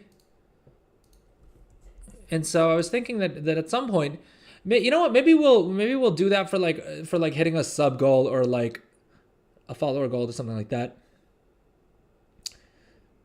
Do a bid, but only if you like the mount yourself. I mean, it's a nice enough mount, right? It's a pretty sick looking mount. Don't get me wrong. As far as TCG mounts go, it's pretty unique. I feel like there are multiple rhinos though now. Didn't they add like another rhino? Let's see here. Let's go to family. Rhino. I'm guessing it's in one of these families, right? What would it be under? Ungulates? Yeah, ungulates, rhinos. Is there another rhino mount? Why is it... oh, jeez.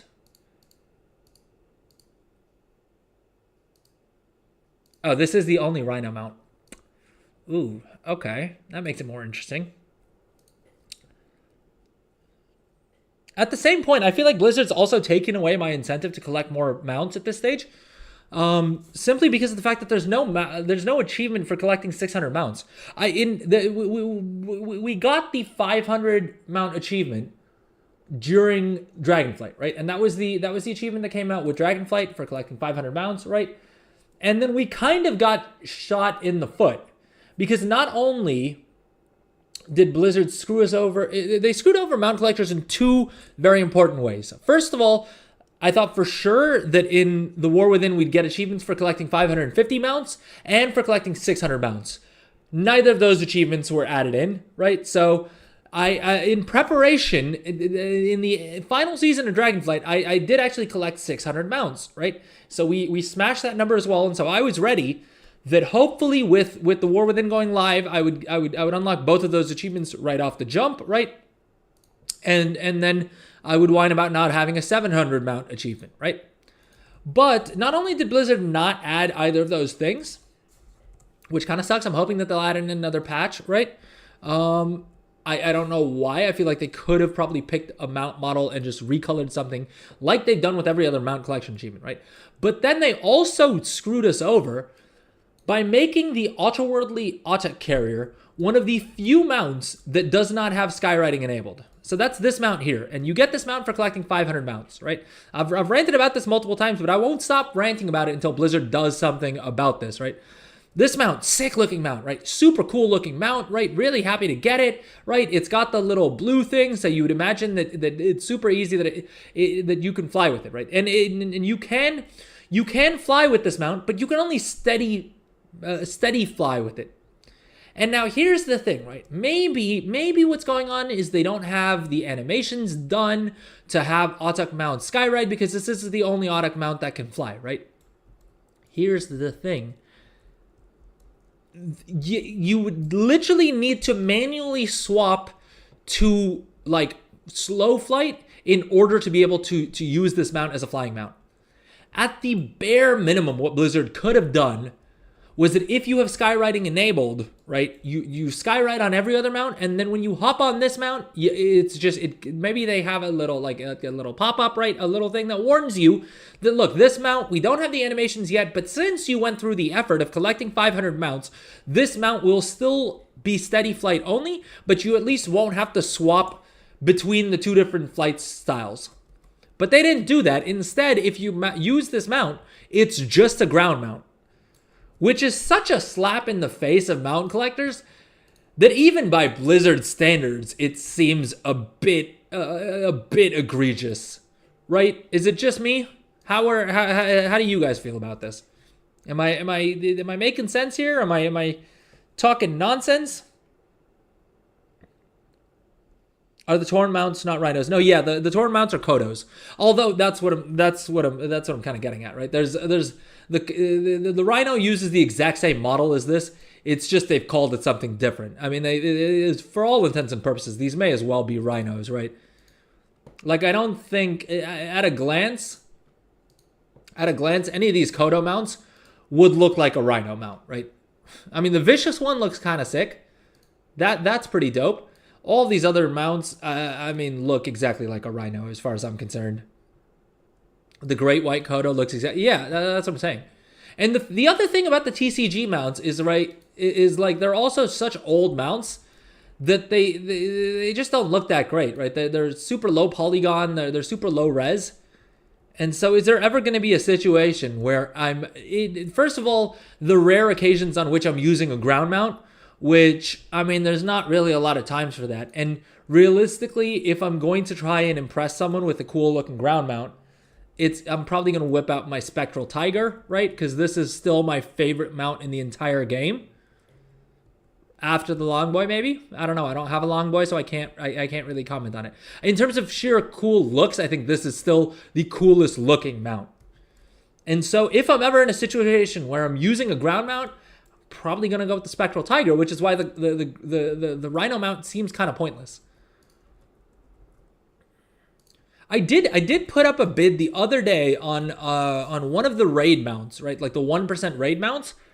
And I figured I wouldn't win it because these characters are level 80 on Illidan, and there was like 12 hours left in the auction. And so I was like, there's no shot unless I'm online for like the last 2 hours of any of the black market auction house auctions. I'm probably not going to win it. It's Illidan. There's too many players on the server. Someone else is going to snipe it from me. And sure enough, that's what happened. And then I also wasn't too upset because I'd bid like 2 million gold on it, and it would have taken me a lot longer to hit 40 million gold than not a lot longer, but a little bit longer. So I was on the whole kind of okay about it, about missing out on that. It should be able to fly. Hope they're working on it. I mean, yeah, I hope so. But I also, I mean, see, considering how many things Blizzard hasn't fixed so far, I don't know if it's high on their list of priorities, especially because of the fact that it's kind of not a problem that a lot of people are going to be impacted by, right? There's not too many people out there who have the 500 mount achievement. At least I don't think so. The annoying thing is that it's a slap in the face because it's literally an achievement specifically for people who care the most about their mounts, about collecting mounts and using cool looking mounts. So it seems doubly insulting that that's the only achievement mount that isn't working. But yeah. The only time I use a ground mount is when I use the Traveler's Mammoth for the vendor. Yeah, exactly. I mean, that's more or less the same for me as well. The rare occasion is also if I'm in Orgrimmar and just doing auction house stuff, then I'll sometimes hop onto the Spectral Tiger just because I don't want to deal with skywriting between 3 vendors that are like a couple yards apart, right? And then the Spectral Tiger looks pretty cool. I'll sometimes do other mounts that look kind of cool on the ground as well. But that's basically it. Right, and I don't really raid or anything like that, so it's not like I have a bunch of time where I'm hanging around in an area that I can't use a flying mount, or that it would be like advantageous for me to use a ground mount on. So yeah, ground mounts kind of pointless to me at this stage. At the very least, what they could do, and I've seen people suggest this for other mounts, right? Is that what do you call it? What they should do is just pop a little cloud below whatever ground mount and then allow it to skyride using that, right? And just use some animations that sort of make sense on top of a cloud, right? It's no less immersive than a lot of the other flying mounts I have anyway, which I think is fair, right? Because if you're going to have mounts like, there are a couple of mounts that it look like they shouldn't be able to skyride, and they've kind of just gotten around it by... But they've kind of just gotten around it by throwing little clouds below them, right? What's a good example of that? Yeah, the Dauntless Dusk Runner, there's no reason that this should be able to skyride particularly, right? What's another one that has that like little cloud below it? There's a couple of those mounts where they're clearly ground mounts that they just stuck a little cloud underneath and enabled skywriting on. This one, the Gleaming Moon Beast, right? If this wasn't a store mount, there's no reason why this should be able to skyride. But hey, you paid Blizzard some money, and so all of a sudden that can skyride. If that can skyride, why can't my Autuk? Because my Autuk can actually regular fly. So I mean, it has the flying animations. It's literally just they didn't flick the switches, is what it seems like to me at least. Right? There's a lot of other mounts that on paper shouldn't be able to fly, but are able to skyride just fine. So it frustrates me to no end that the one mount that like mount collectors probably care the most about, or at least that you would imagine everyone who cares about mounts has, right, or is working towards, is just not able to actually skyride, which seems like a huge FU to mount collectors. Okay, why is this not being triggered by arachnophobia mode? All right, what are we doing?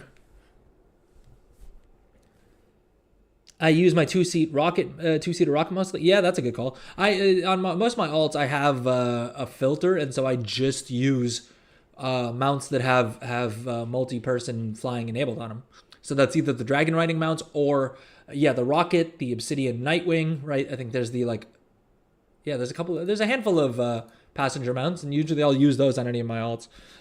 Make an engineering thing to attach the mount and some enchanted saddles or horseshoes. I mean, yeah, they could. I mean, that's what they have the like mount equipment slot for on paper.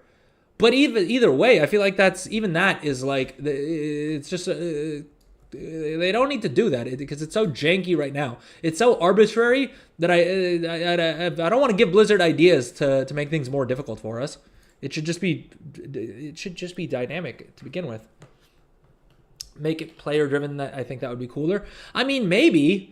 But honestly, they already have, they already have the mount equipment. Does anyone use mount equipment? Does anyone swap out their mount equipment on a regular basis?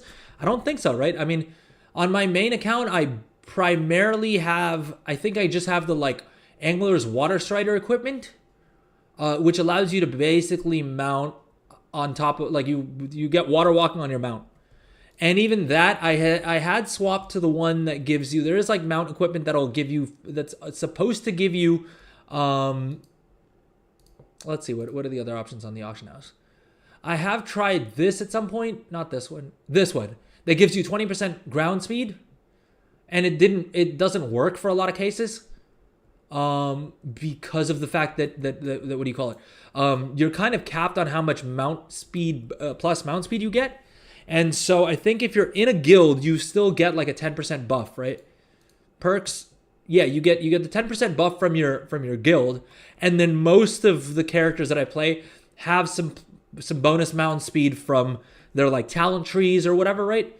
And so having that equipment in that slot never really did anything. So I mean, yeah, for all intents and purposes, the mount equipment slot is completely pointless.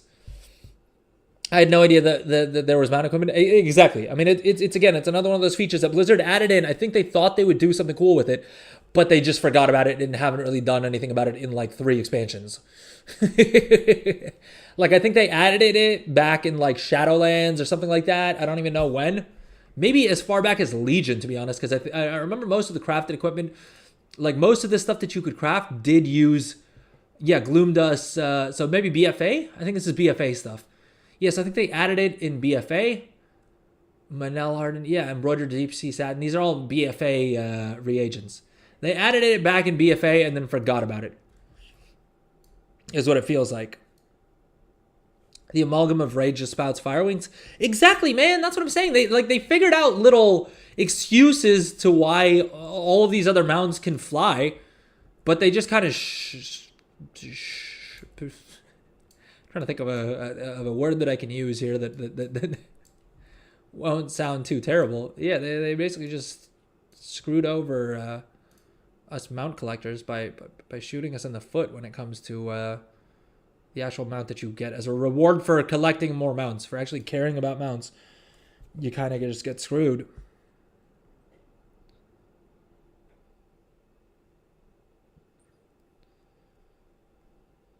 Sorry, 1 second here.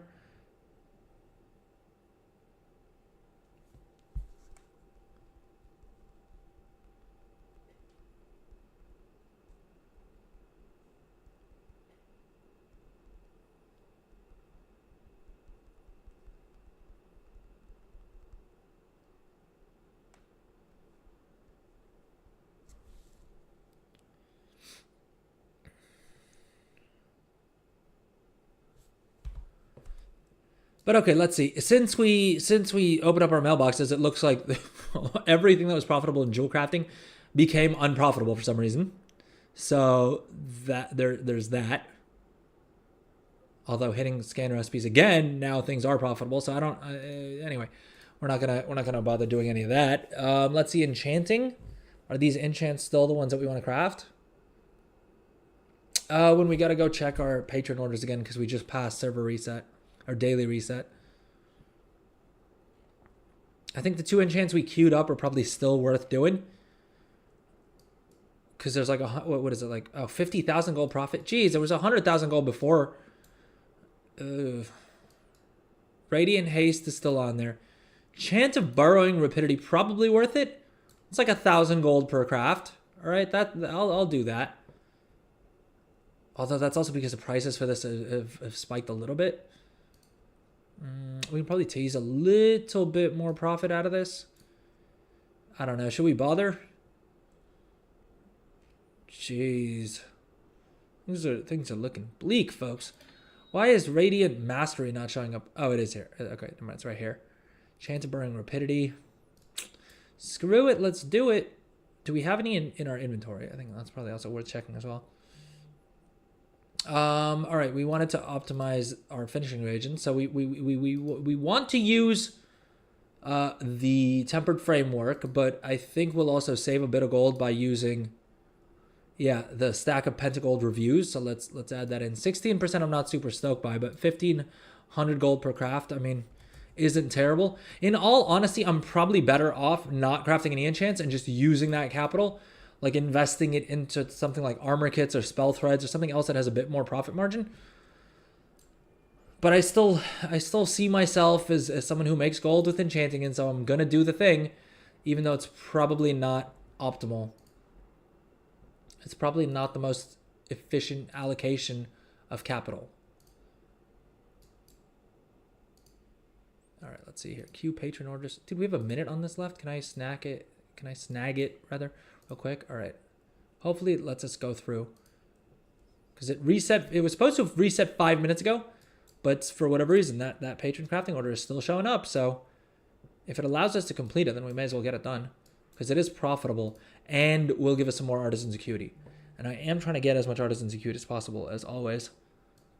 Oh, boom. We proc resourcefulness. Not only on the mat that we spent, but also 26 rank 2 Storm does. Heck yeah. Okay, that was. I'm glad we checked this real quick. That was good. Let's see here. 236 for 30 artisan security. All right, yeah, we're doing that for sure. All right, let's check our jewel crafting patron orders real quick. Is there anything decent here? Oh, 9 patron orders. Watch them all be super expensive and not worth it. Queue patron orders. 1,400 gold. Yeah, we're not spending 1,400 gold for 1 knowledge point. I mean, if I was going to spend on anyone, it would be on this tune because this dude's literally my main. And so if I was going to overvalue knowledge points, it would be for this guy. Not because I think he's going to make it back, but just because it's my main. And so I'm naturally willing to spend more gold. All right, we can cancel this one because I don't care about that reward. Boom. Okay. So we can go craft all this. Lil J, can we see your profession window where you look at craft/profit? I have alts, but I only do concentration builds. I don't have the overview about what to make without concentrate. Yeah, sure. So do you want to see the build, or do you want to see how I'm figuring out what to craft and what not to craft? I mean, I can show you both. So basically what I use to figure out what I should and shouldn't craft in bulk, right? Concentration crafts, also, I would do a variation of this. But what I use to figure out what to craft in bulk is basically Craft Sim's recipe scan window. Now, I haven't done a full-length guide to Craft Sim yet, just because, honestly, because I've been lazy and I haven't been editing. But more than that, also, I mean, the little cop-out answer that I'll give you is because of the fact that Genju keeps updating Craft Sim with more and more features, and so every time I think I'm gonna record a video and put it out, he adds a bunch of new cool features, which makes me give my which allows me to come up with the excuse that, oh, let me just wait to see what else he adds this week and then I'll record it. Anyway, long story short, for figuring out what items to Craft Sim's recipe scan is the GOAT, right? In terms of settings, I'll usually set this to optimize reagents, and I'll sort by relative profit in most cases. Enchanting is the rare exception, just because at this point, most of the things that have a high percentage profit margin don't have much actual gold in them. So for instance, this is probably the most profitable item I could craft percentage-wise, right? Whisper of Silken Speed, which is a 48% profit margin. Sounds great. Here's the thing, it's only 160 gold profit per item. And so I would have to sell like 1,000 of these to make any meaningful amount of gold. Oh, I didn't even realize I got logged off on this account. All right, let's log back in. Oh, shite. Sorry, I didn't update the screen. Give me 1 second. All right, and I gotta go mess with my AC as well real quick. Give me 1 second.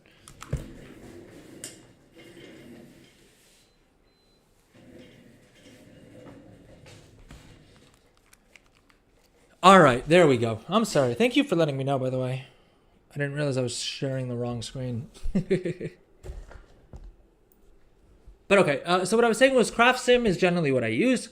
And we'll, generally by and large, I'll use the recipe scan feature here. In terms of scan options, I'll set this to optimize reagents. Relative profit is usually what I'll take a look at. Oh, sorry, give me 1 second. I think I need to do something in real life real quick.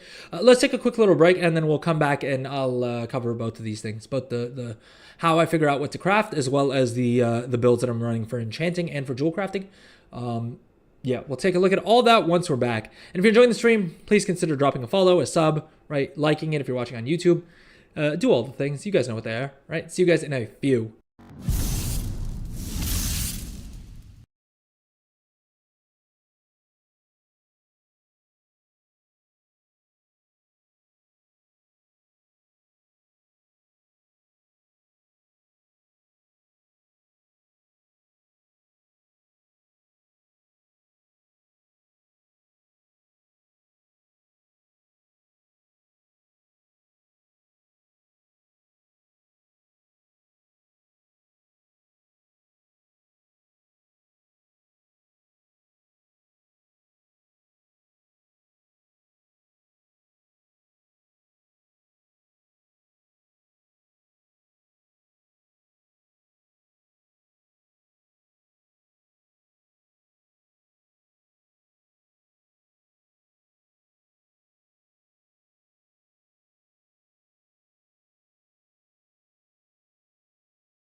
All right, gang, we are back and we're unmuted now. So,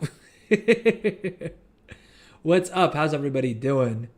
So, we were looking at, well, first of all, we already hit 40 million gold. So,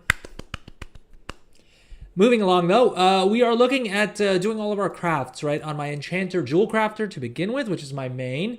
Right, we queued up our patron orders. We're gonna try and get those done, and now we're trying to bulk craft things, right, to make more gold. Right, 40.2 million gold is sweet, but what's sweeter is 50 million gold.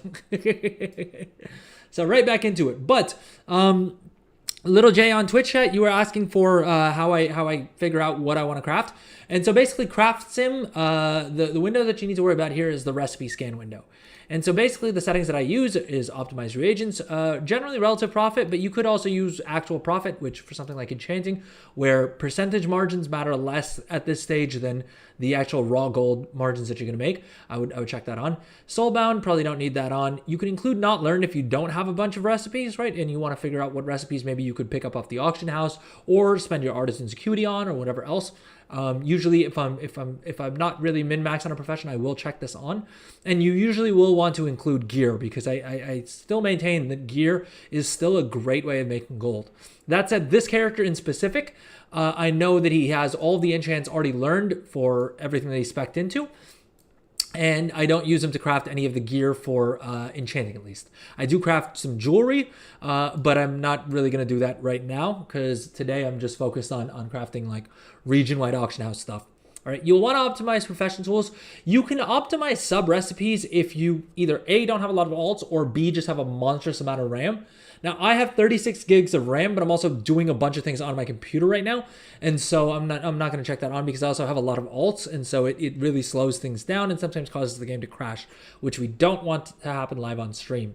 Now, the next one is this optimized reagents, top profit, max quality. And that I would say you by and large want to have checked. All right. We'll rerun the scan with that checked because in a lot of cases at this point of the expansion, you may make more gold crafting rank 2 versions of items than the rank 3s because everyone is trying to optimize the rank 3 versions of things, right? Not as many people are focused on the rank 2s, which means that there's a lot more gold to be made there. The other nice thing is that in a lot of cases, you'll see that the rank 2s actually have a higher sale rate than the rank 3s anyway. So not only will you make more profit on those items, but you'll also sell more of them, which means you'll overall make more gold. Right? Optimized concentration value depends on whether or not you're trying to figure out what to craft with concentration or if you're just doing non-concentration crafts, the way that I generally tend to do. We are going to do some concentration crafts today just because I've been sitting on too much concentration for too long now, and also because I watched some of the other streamers mention that they were making ridiculous amounts of gold with concentration, and so that kind of tempted me a bit as well. And then optimized finishing reagents, I would leave that checked on as well because you probably are going to make a lot more gold by min-maxing all that stuff. And so yeah, as we can see here, there's actually a good amount of rank 2 enchants that we can craft at pretty decent profits, right? The Cavalry's March enchant, right? The rank 2s. I mean, okay. Also because of the fact that the pricing on this is kind of jacked up, right? No one's paying 6,000 gold for the rank 2 if the rank 3 costs 6,200. And so this is sort of a bit of a false economy. Let's do a little price override here just to see what we actually think we could sell this for, right? And I think realistically, probably a fair guesstimate is going to be around 3,800 gold is what I would feel comfortable saying we could actually sell this at. And at 3,800 gold, we're still making some pretty good margins. So yeah, we do want to craft these. Let's go ahead and queue up. What did we say? Advanced optimization. All right, we don't use any finishing reagent. So we'll queue up 20 of these as well. Where are we? Where to go? Cavalry's March right here. We'll do 20 of these as well. Why not? 72% profit margin sounds sweet as all heck. What else? Let's see here. I'm a little bit more careful with the rank 2 enchants just because of the fact that the rank 3 enchants can kind of sell for whatever, right? Whatever the price is, people are going to pay that much. The rank 2s, you need to kind of pay attention to how much the rank 3s are selling for. Because, I mean, here's another example. This is exactly what I was just talking about, right? The rank 2s have a region average daily sale rate or region average daily sold of 86 versus the rank 3s only about 10.9, right? And so this is what I mean, right? Like there's you're going to make a lot more gold selling rank 2s of these, not only in terms of actual profit, but also in terms of volume, right? You'll be able to sell a lot more of the rank 2s than you will the rank 3s. So overall, it's just a better item to sell. Now, I do want to manually price override on this as well to see if we can make profits once the price on these correct. And it looks like we can, right? At 2,200 gold, we're still making about 350 gold profit, which is not too bad. Let's go ahead and queue that up as well. And we'll do another 20 of these as well. The 20 amount is completely arbitrary. I cannot emphasize that enough. Yeah, there's no magic, there's no logic to why I'm crafting 20 of each of these items, right? If you want, you can do, I mean, yeah, it's really up to you. But what I will sometimes do is I'll craft whatever the region average daily sold is, I'll craft that many of these, right? And try and sell them for enchants. The auction house is a little bit more competitive. It requires a little bit more cancel scanning and reposting, which if anything is probably all the more reason to craft these in larger volumes. But I'm lazy and I don't feel like betting on being able to sell 200 of these before the prices change. And so that's why I'll just do 20 of them, take a little bit of profit and sort of make my peace with it. You'll see when we move to armor kits and to spell threads and to markets that I think are a little bit less competitive, I'll craft in a lot more bulk. And that's where you really make big gold, right? I mean, the way you make big gold is the same way you make small gold, just a lot more. So, I mean, someone who's making, 1,000, 2,000, 3,000, like 5,000 gold a day is fundamentally doing the same things as someone like me who's making a couple 100,000 gold a day. The only thing is I'm doing it in much larger volumes and much more frequently. And yeah, that's it. Find something that makes you a little bit gold and do that a whole bunch is the best way to make a whole bunch of gold. But okay, let's see what happens if we drop the price on this. So even once the price resets on this, we're still making decent enough margins that I'm comfortable crafting this in as much bulk as we need to, right? But yeah, so that's basically how I identify this. That's basically how I've been going about doing my crafting. Does that help, Lil J? Let me know in chat if that was clear enough, if you'd like me to give more details on any part of that, or do like a worked example for any other profession, because we're looking at enchanting now. We'll look at both of my main enchanters, and basically follow the exact same process. Then we'll do the same thing for jewel crafting, for tailoring on that other chick who does spell threads.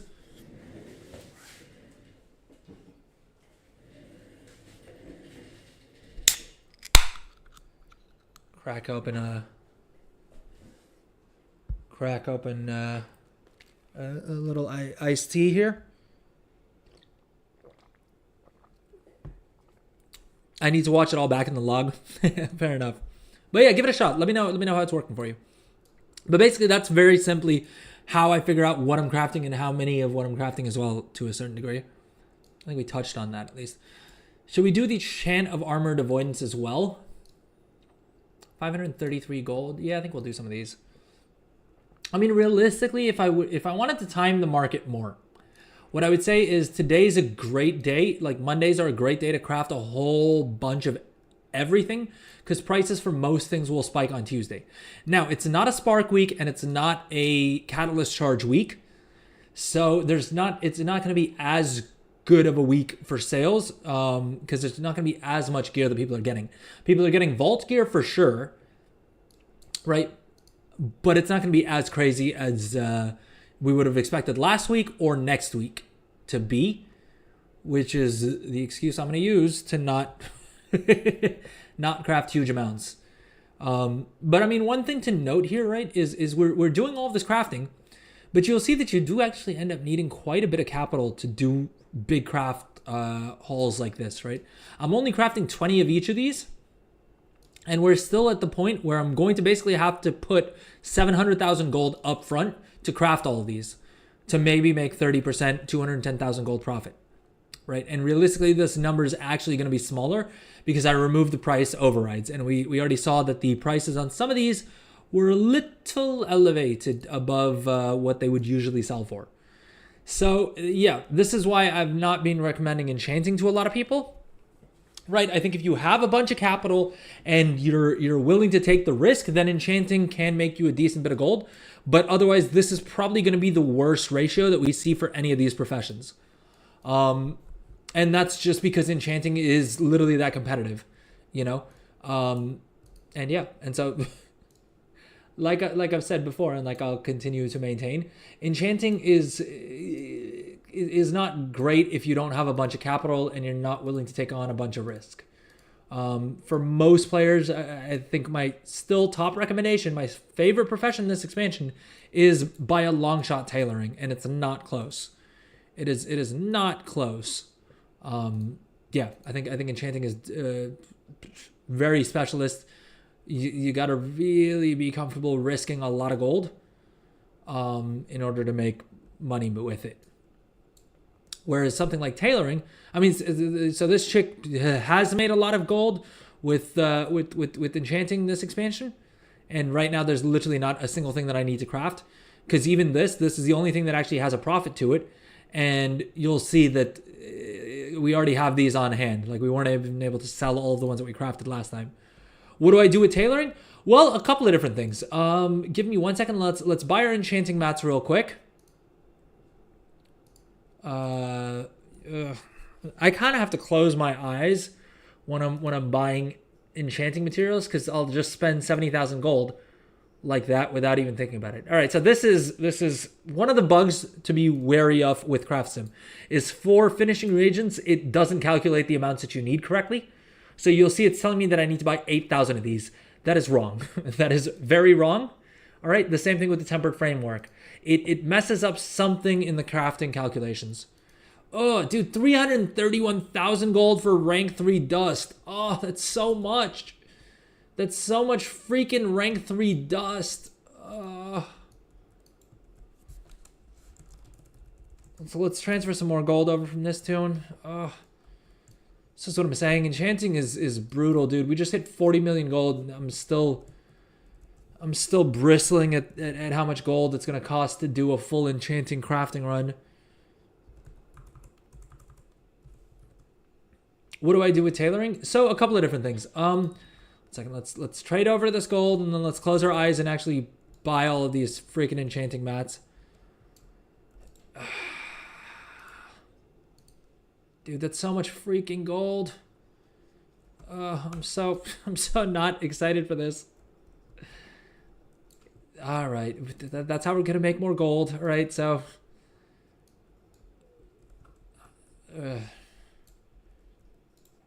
But with tailoring, I mean, so far what's made me a lot of gold, first and foremost, I mean, the biggest thing I would advise everyone to get in, if you're not already in that market, is just the crafted green profession equipment. All right, it's so easy to get into that market. The crafting cost on those is so low. The risk level is so low. You can sell it on all of these different servers, right? There's just so much potential in that still. Because people are still leveling up alt armies, right? People are still slapping professions on their alt armies. I haven't done professions on most of my alts. Now, I also, one of the reasons that I set up so many profession alts, one of the main reasons I started off with getting crafters who specialize in profession equipment is so that I could deck out my own alt army. But a lot of people haven't done that, right? And they're willing to spend whatever it costs to get their alt army set up. And like I've said before, you know, people are willing to spend gold on profession equipment, on profession tool enchants and things like that, because they view it as an investment. When it comes to actual like combat gear, it's just a gold sink. Whereas with profession stuff, it's always an investment. And so cognitively, people are willing to spend a lot more on those items, right? Yeah, so I would say first and foremost, go profession equipment. That's the build. That's what you want to do. All right. The nice thing about that profession equipment build, and I've shared this on stream before, but I'll quickly give a brief recap. What you want to do is you want to put 5 points into Threads of Devotion. You'll unlock Weathering Wear, and then you'll unlock hats and max this out, and then you will work your way back. All right. You'll max out hats. I would actually then max out threads of devotion so that you can unlock robes, right? And you'll do the same thing. You'll follow this path down. You'll max out robes, and then you'll be able to craft all of the profession equipment at max quality with pretty cheap mats, right? I would then go back and finish out these 2 trees, which will allow you to do 2 more things. The thing I love about this build is that not only can you then craft all of this green profession equipment for super cheap and sell it at super high, for a lot. The alchemist robe is a particular favorite of mine. On Illidan, the profit margins don't look that great, but again, you're more than doubling your gold even on a server like Illidan, right? You'll craft these for 215 gold, actually slightly more because of the fact that you'll be spec'd into it. So you'll actually be crafting these for like 200 gold, and you'll sell these for 530 gold on Illidan. On all of those other servers that, as you guys saw earlier in the stream, these are selling for thousands of gold each, and a bunch of people are leveling alchemy alts. So the alchemy ones sell particularly well. The enchanter's hat sells particularly well as well. The tailor's coats as well, right? These are all professions that a lot of people are slapping on their alt armies, and so they will sell really well. The other nice thing about maxing out those trees is that you can then also craft the crafted PvP helms, which again, huge margins on, right? Big margins. And the crafted PvP tunic, right? Again, big gold there. The other thing that you could do is you could craft the blue leveling gear. And again, the robe requires level 71. So this is leveling gear. Most people who are leveling up an alt will probably be willing to pay, 1,000 gold, 2,000 gold, 3,000 gold to make leveling their alts that much easier. And they'll get a 528 piece of gear, which is better than 90% of Dragonflight players would have in that slot, right? And you'll be able to do not only the robe, but also the hood. And the hood is it does require level 80, but again, 558 at level 80 is not too bad. And you'll see the region average daily sold on these is 3, which is not that bad. They do move, all right? And then if you really wanted to, you will also be able to do the blue profession equipment, right? And this stuff does sell.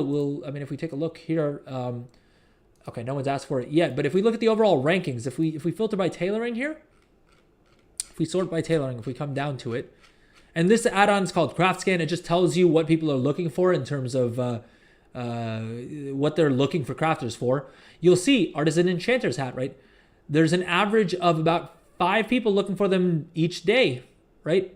And this is just while I'm online, and I play on off-peak hours. Alchemist's robe, tailor's coat, right? All these, there are a lot of people looking for crafting orders on them. And so you can make a little bit more gold from that same build by crafting these as well. And again, you can do most of this without even having the blue profession equipment because you can make up for the gap in skill that you have, right? That you would normally fill with the blue profession equipment.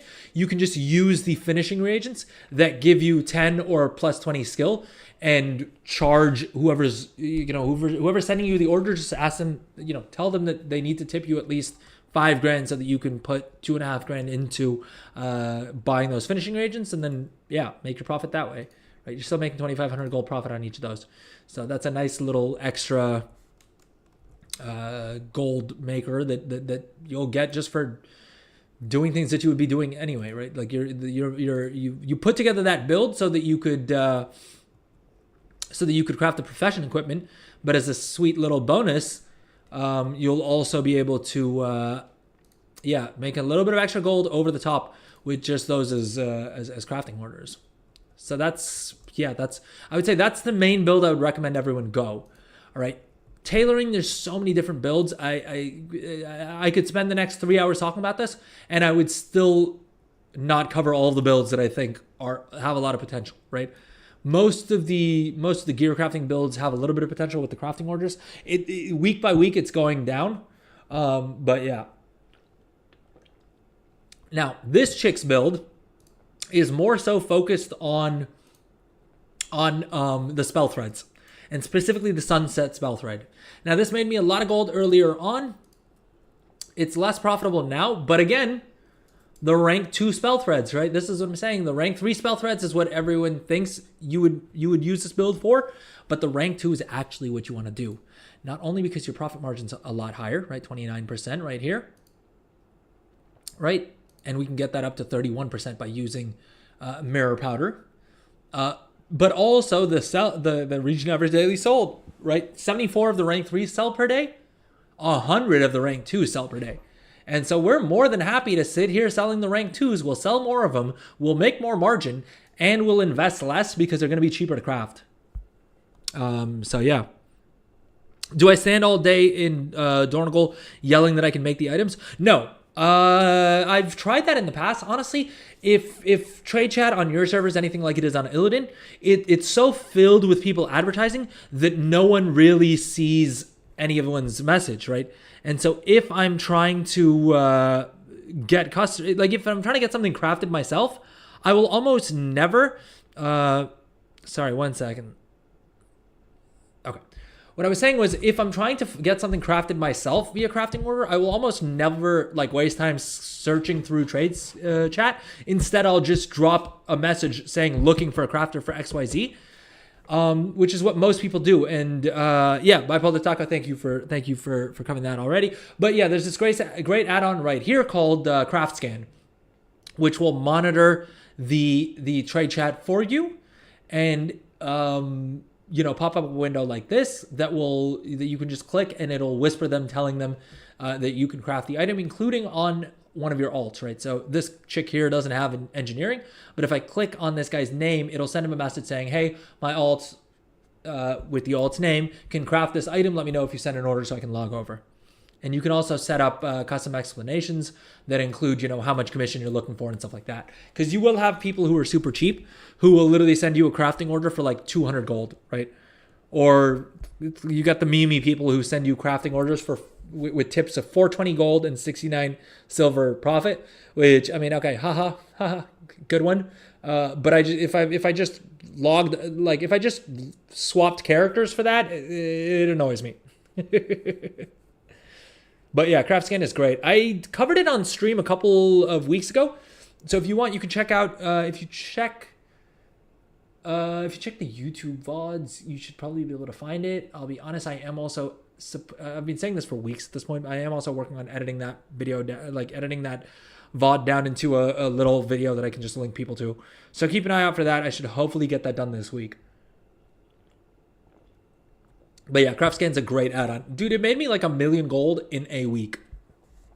I don't know if I got that nice little screenshot. I don't think it lets me do a custom thing. But if we just look at the last month, well, not on this account. This account only did about 44,000 gold in crafting orders. This account, here we go. In the last month, 1 million gold in crafting orders. And almost all of that was customers that we found through Craft Scan. So yeah, cannot recommend that add-on highly enough if you're looking to make gold with crafting orders.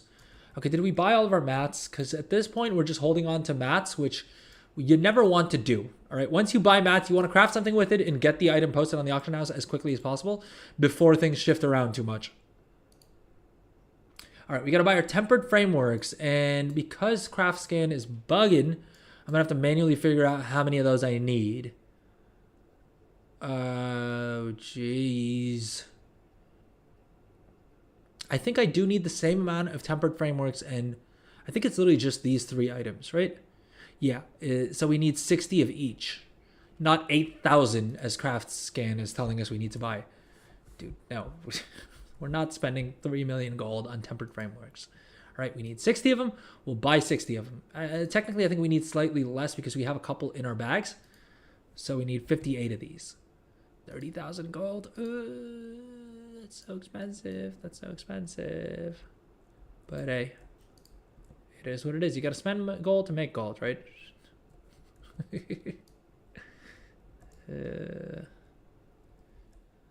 It's never not painful. And I think jewel crafting, we said we weren't gonna actually craft anything, right? We're gonna do the patron orders just because I think we had some yeah, we had one with 30 artisan security, which we definitely want to do. Oh, and this one's just a free craft. Oh, love to see it. Love to see it. All right, let's quickly finish off our patron orders for jewel crafting.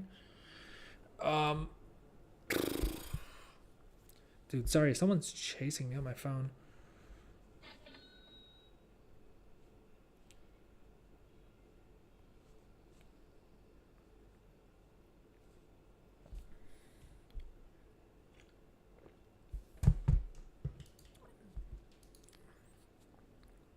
I'm gonna do cam off for a second, but I'm still here. Don't worry. All right, nobody worry.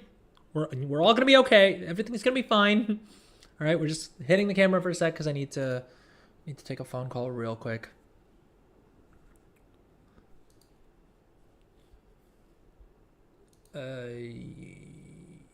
Boom. I honestly can't believe, like, I can't remember how I was doing patron orders prior to CraftSim integrating it into their windows. It just makes it so easy to like queue things up and stuff like that. I mean, professional shopping list was decent about doing it, and that's what I was using before, but it definitely was a lot more complicated than using CraftSim's built-in patron order tracking.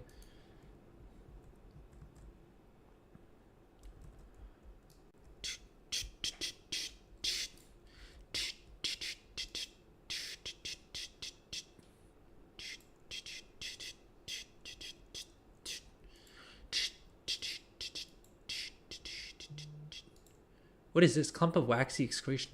Oh, I guess I have a quest that I need to complete. All right, let's pop Shattered Essence and let's get crafting here. Let's hope that these crafts are actually profitable, man. With enchanting, I'm always nervous, right? I'm always a little bit worried with enchanting that there's a good chance that we've sunk 700,000 gold into crafting these items, and they don't end up making nearly as much gold as we thought they would. Gotta go making dinner. Maybe I'll catch you later. Sure, Lil J. Enjoy your dinner. Yeah. I think we'll be streaming for another little bit at least. Yeah. So hopefully we see you back later on the stream. Otherwise, I'll see you on Wednesday stream. Hopefully. But thank you for stopping by, and thank you for chatting. It always makes stream more fun when we got chatters and got questions getting asked and things like that. And if you are watching live, drop some questions in chat. Let me know. We hit 40 million gold, and then I promptly spent 700,000 gold on enchanting materials. So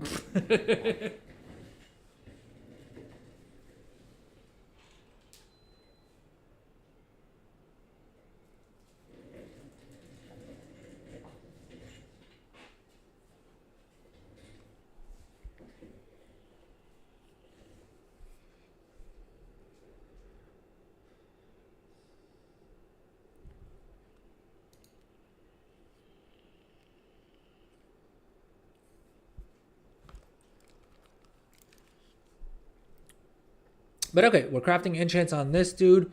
In the meantime, let's see back on this chick. All right, so spell threads are profitable, which you love to see. It's fully optimized, 31% margin. Is there anything else we can do here to eke out some more profit? I don't think so. Annoyingly, oh, I guess if we had checked this box instead, it would have shown up here instead. But okay, let's open up.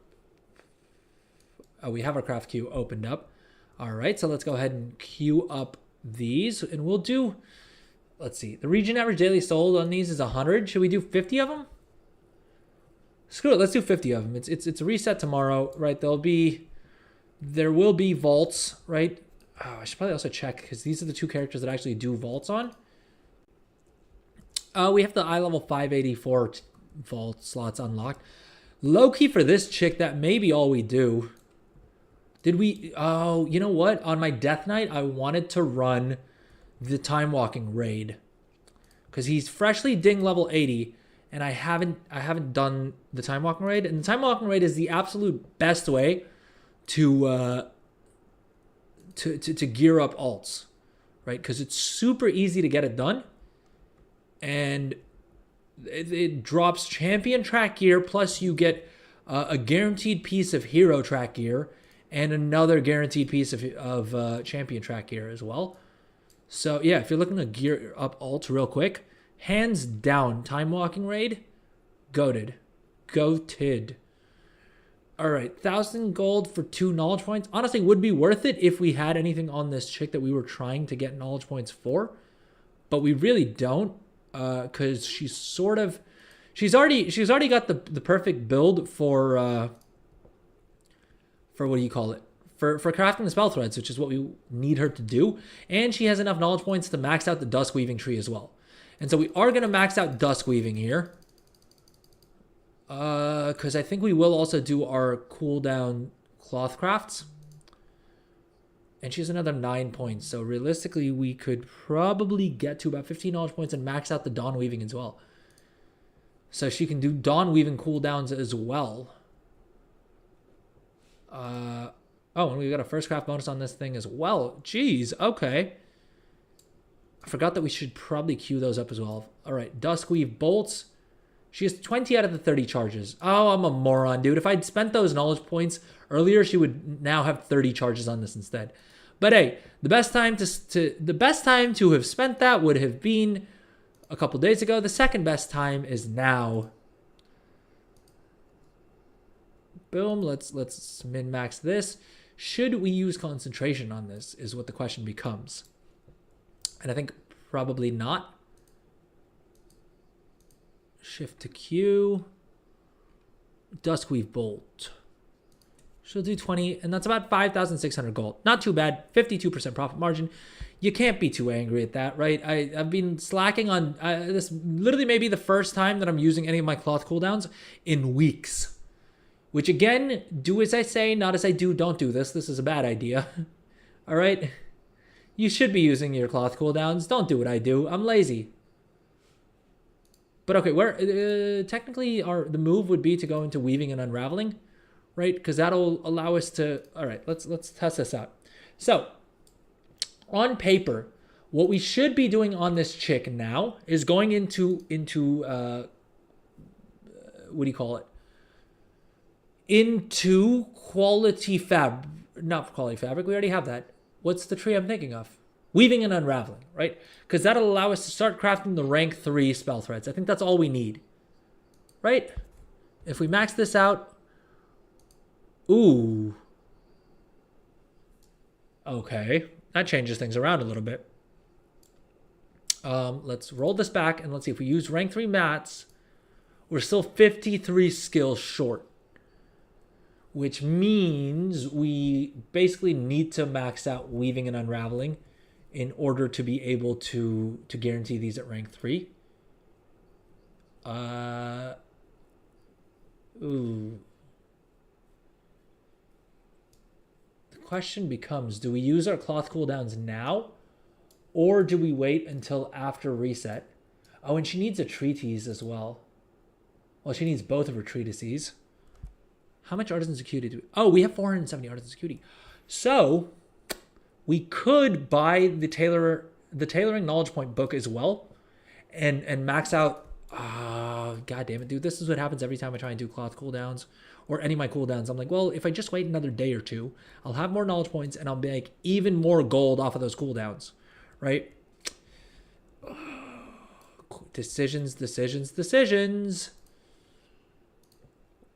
All right, and also the spell threads we should probably wait with until we craft our own spell threads. Craft our own bolts, because then we'll save gold on that. So let's unqueue the spell threads for now. We'll come back. We're still going to craft spell threads, but we'll do it after. We'll do it after we run our cooldowns. We need a Dawnweave bolt for one of the crafting orders. Screw it. It's like 800 gold. All right. We'll make more gold once we craft them anyway. All right, so it's not the end of the world. We're doing kind of good. Interestingly enough, though, I don't need the rank 3 Duskweave bolts for anything, because the rank 3 spell threads aren't worth a dang thing anyway. All right, let's do our patron orders. Let's see how many knowledge points we have after that. We do need to do our treatises, right? Because that's still pending for us.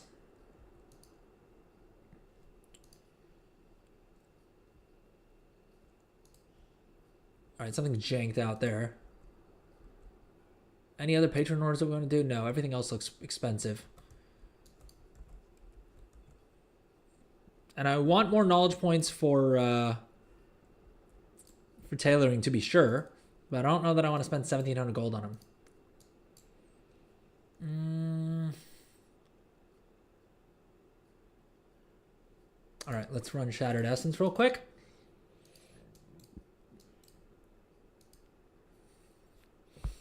And let's hammer out all of these crafting orders. Oh, dude, I forgot that we were crafting on this guy. Okay, luckily he still has Shattered Essence up. So we'll get that done.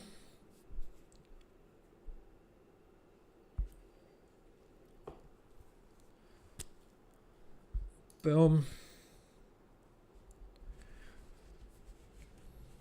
Today's a very craftful day. We're really putting the craft into Warcraft.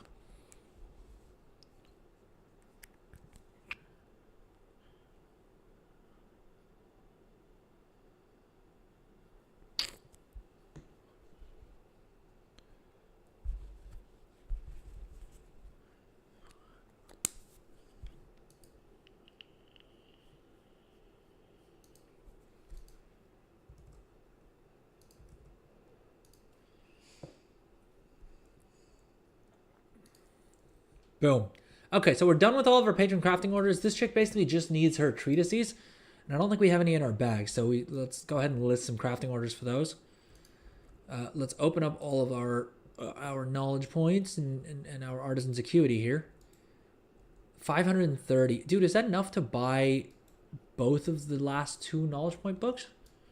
Because then easy clap. We've maxed out tailoring and we craft rank 3 cloth, which would be profitable. Okay, yeah, I wanted to list crafting orders. That's why we came over here. For the treatises. Algari treatise on enchanting and on tailoring. On enchanting, honestly, she doesn't need them. We'll do it just because I have more gold than sense. But on enchanting, she's fully min-maxed into everything. I literally have more knowledge points for enchanting than I know what to do with. Because basically she's maxed out resourcefulness, she's maxed out supplementary shattering, and then she's maxed out all of this, right? And she has all of her blue profession equipment. Now, the way that she would make more gold is by upgrading to the epic enchanting rod here, which I should have done right off the jump, but I didn't, which is a new move. And then by getting this recrafted, which I could actually go ahead and do right now. But honestly, since there's not a lot of gold, well, maybe that's the difference between... Maybe that's how we get her to make more gold, is going into that. But basically, I have nothing else to do with any of her enchanting points. So, should we really bother with the enchanting treatise even? Because there's nothing really that's going to benefit her. I mean, we'll do it for the artisan's acuity so that she can eventually get her epic profession tool. But honestly, she could do that right now itself. Let's do some quick math here. For the tailoring, we have this one that costs 250 artisan's acuity and this one that costs 350 artisan's acuity. So 250 plus 350, that's about 600 artisan's acuity that she needs to get all of her knowledge points. She's at 570, but she would need an extra 50 just to be able to buy the books, right? Ooh. So totally she needs 80 more artisan's acuity. Am I being dumb? Is there any easy way for her to get 80 more artisan's acuity? Probably not until tomorrow. So I think the move is we basically spend the knowledge points that we can. And then we basically do one of her cooldowns, 1 or 2 of her cooldowns. So that starts ticking down. And then after that, we basically wait until tomorrow with the reset, she'll get enough artisan's acuity and knowledge points to be able to do the other things that she needs to do. Right? Is that the move? Is that the move? Or does she just double down on enchanting? All right, let's do some quick math here, right? The rank 5 tool has 455 resourcefulness versus the 329 that she has right now. So 455 minus 329, she'll get an extra 129 resourcefulness from that, right? And then by upgrading this, she goes from 70, she'll go from 66 to 79. That's another 13, right? Plus 13. So she's getting 139 more resourcefulness on enchanting. And so for something like the Algari resourcefulness enchant, right? Let's see what the profit margins are like here. Top profit. She's maxed out on all these knowledge points. She'll get 139 more resourcefulness. Is that enough to make a difference? Well, how much more? Ooh, it kind of is, because each point of resourcefulness is worth 1.1 gold. So that's going to add up pretty quick. Okay, never mind. Change my mind. Instead, what you should do is use up her Artisan's Acuity to get the Epic Tool for enchanting and upgrade her Enchanter's Crystal to rank 5. All right, let's go ahead and send a recrafting order for this over to Adrol, which is my main, but also my jewel crafter. So, you know what? We'll set no quality requirement for now because it may take multiple crafts. And we can set this to 12 hours because we're just going to Alt-Tab over and do it right now. 20 Artisan's Acuity for this. Are you sure you want to place this order? Yeah. Fine. We'll set it to a minimum of 3, so at least it's not a downgrade. Oh, and this dude's still doing enchanted crafts. I let my cooldown. I let my buff run out, so let's quickly get those crafted and done.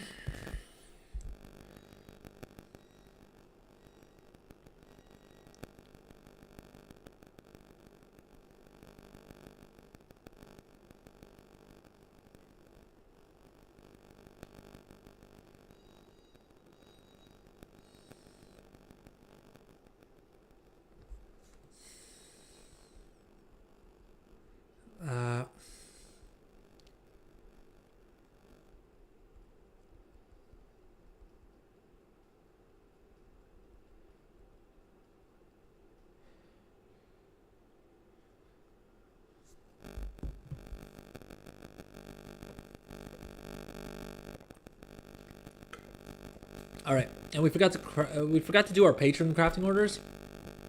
Let's hammer those out real quick while we've got the Shattered Essence buff up.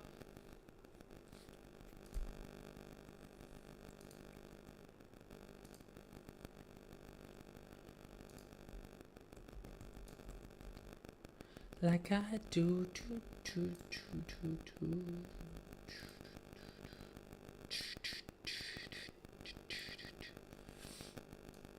Let's see here. Can he rank 5 this in one shot? I'm kind of glad I didn't spend my concentration yet, because if I can use it to guarantee this at rank 5 instead, then that's what I want to do.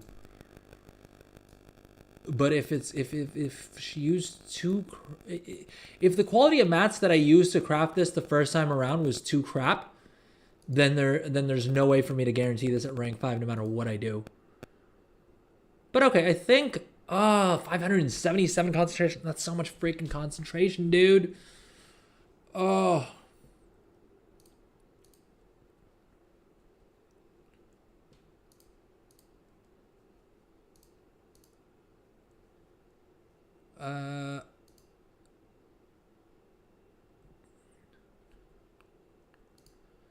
Why is this not crafting? Why is this not showing me how to craft it at rank 5? That's not great. That's not great. How do I... Reachable quality 4. No, this isn't... dude, why is craft sim being weird?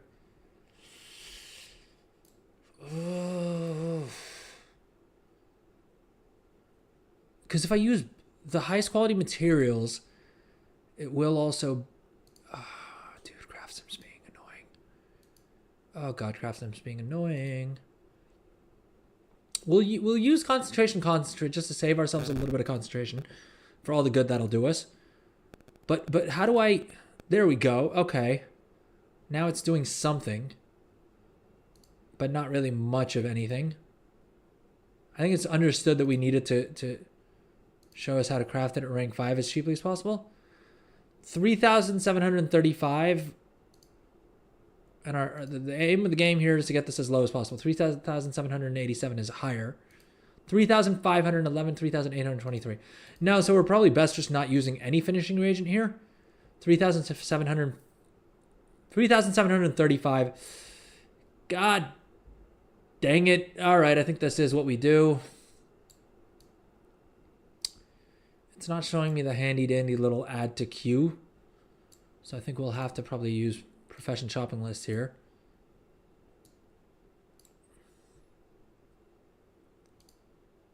What happens if we do this?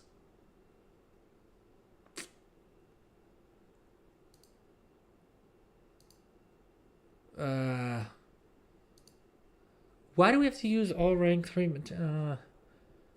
Probably because we used crappier like mats the first time around is probably what's going wrong here. Oh, and we've got a multi-craft tool instead. Yeah, that'll do it. Where's our blue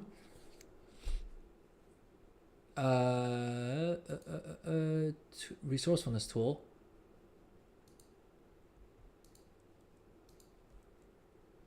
Dude, something's glitching out here.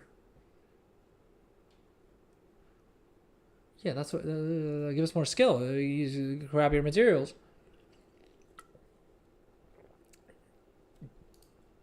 All right, we have our resourcefulness tool slotted in, right? This is the highest skill. And in general, we should be using that for our profession equipment. For a crafting order, at least. All right, that saved us like 100 gold. So, I mean, there's that. 35.94. Although I don't know how. Well, I guess the resourcefulness is just going to refund us more stuff. But 36.87 versus 35.94. No, it's still cheapest for us to do this. How do I add this to the queue, though?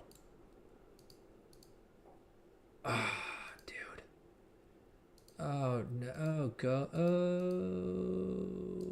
gosh, dang it! Problem with relying on CraftSim this much is that you forget how to do things when it's not working, which is not great. Not great. Would not recommend to a friend becoming this dependent on any add-on. But honestly, CraftSim just does so much that it's impossible to not rely on it this heavily. I feel like.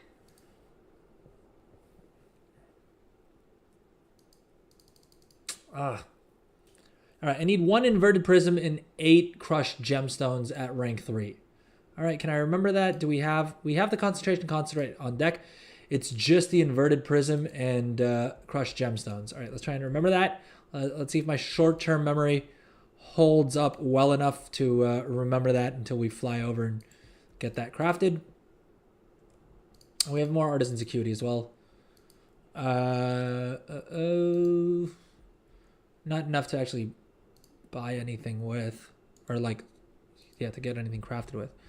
Basically, I'm saving up 300 to, let's mail these over to our banker over there. And I think she has all blue profession equipment for tailoring, right? We're not being dumb. Yeah, she has all of her blue tailoring equipment and all of her blue enchanting equipment. So yeah, I think the move is that we just buy. Dude, we wasted 300 artisan's acuity is what that ends up meaning. Which overall, not great. But hey, what are you gonna do? Where is it? Enchanter's Crystal. There we go.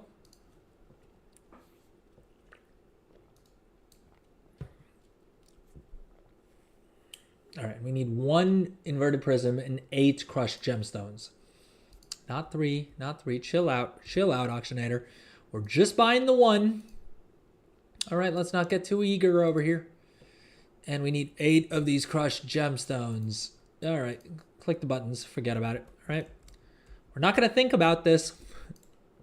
We're not going to think about the fact that we could have probably just spent a lot less gold if we'd crafted all this stuff at rank 5 to begin with. But hey, it's a let this be a lesson to all of y'all on my behalf. All right, if you're crafting profession equipment, just invest a little bit more upfront to craft it at rank 5. All right, don't be like me and try and cheap out and craft it at lower quality, because you will end up needing, you will end up wanting to craft it at max quality at some point anyway, and then you're gonna end up spending more gold and more concentration than you would have otherwise. All right, and this dude also needs to pop the ingenuity potion on the off chance that we actually proc ingenuity on it. All right, 529, that'll craft it at rank 5. And then we won't think about this again. I hate that the tooltip doesn't show it at rank 5. Instead, it's showing it at rank 4, which makes me nervous. But it shows rank 5 in the little, like in the little, the icon shows rank 5, but when I mouse over it, it's showing me rank 4, which is unpleasant, to put it lightly. Yep, I'm sure I want to use my own mats. We've got the concentration item slotted in there. We didn't proc ingenuity. Oh, thank God it did craft it at rank 5. All right. That's one painful thing done. And hopefully that means that she's able to make a little bit more gold with enchanting. But okay, are we done crafting on this guy? I think that was it, right? I think we said we'd do the enchants. We crafted everything that was in our craft queue. The question becomes, all right, how do we use up our ingenuity? Or not our ingenuity, our concentration for enchanting. All right, let's optimize concentration value. I don't want to craft a rank 2 with concentration. Even if that is the best use of our concentration, it doesn't feel great. And I think we'll sort by concentration value. Although I think the meta may be to use just profit.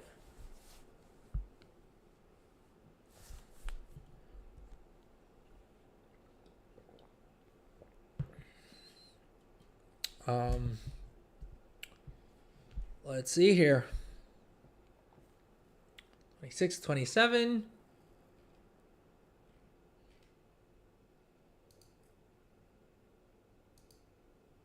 Oh, dude, it's doing the thing again. Reagents quality 1, I think, is how I'm going to have to solve this.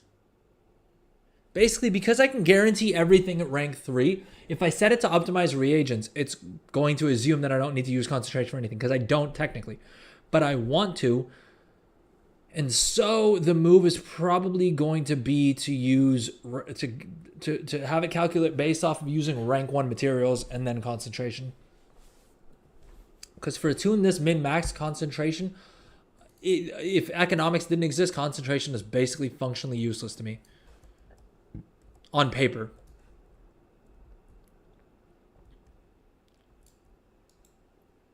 To the water. I'm trying not to need you like you need me. And I'm trying you like you need me. So technically, I can buy this tailoring book for the knowledge points, right? And also get my epic profession tool. Because basically the net cost of this, right? The tailoring knowledge point book costs 300 artisans acuity. But in actuality, I get 50 artisans acuity back from it. So it only costs 250 artisans acuity. And I'm sitting at 550 artisans acuity. So I could very easily buy the tailoring knowledge point book, right? Spend another 10 points into weaving and unraveling. And then tomorrow, when we have reset, I'll be able to craft more of those. But okay, first things first, let's see here.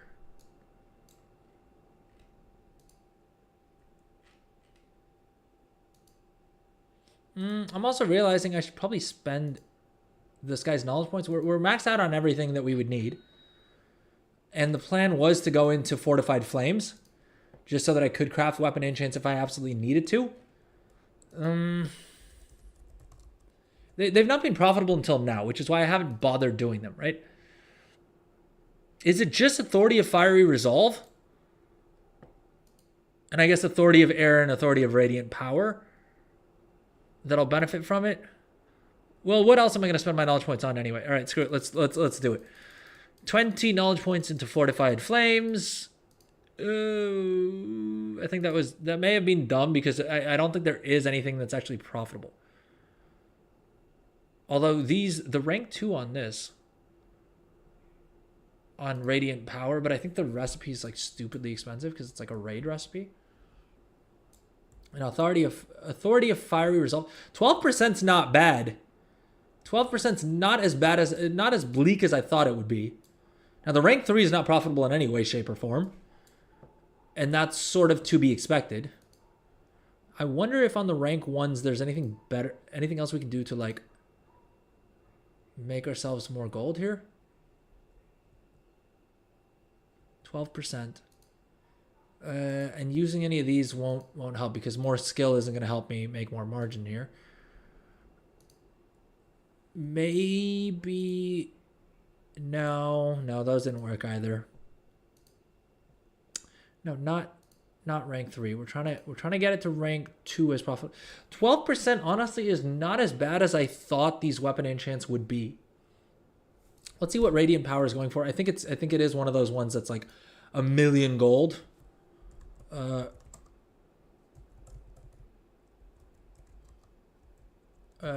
What's it called? Formula? Authority formula. Authority of air. Oh.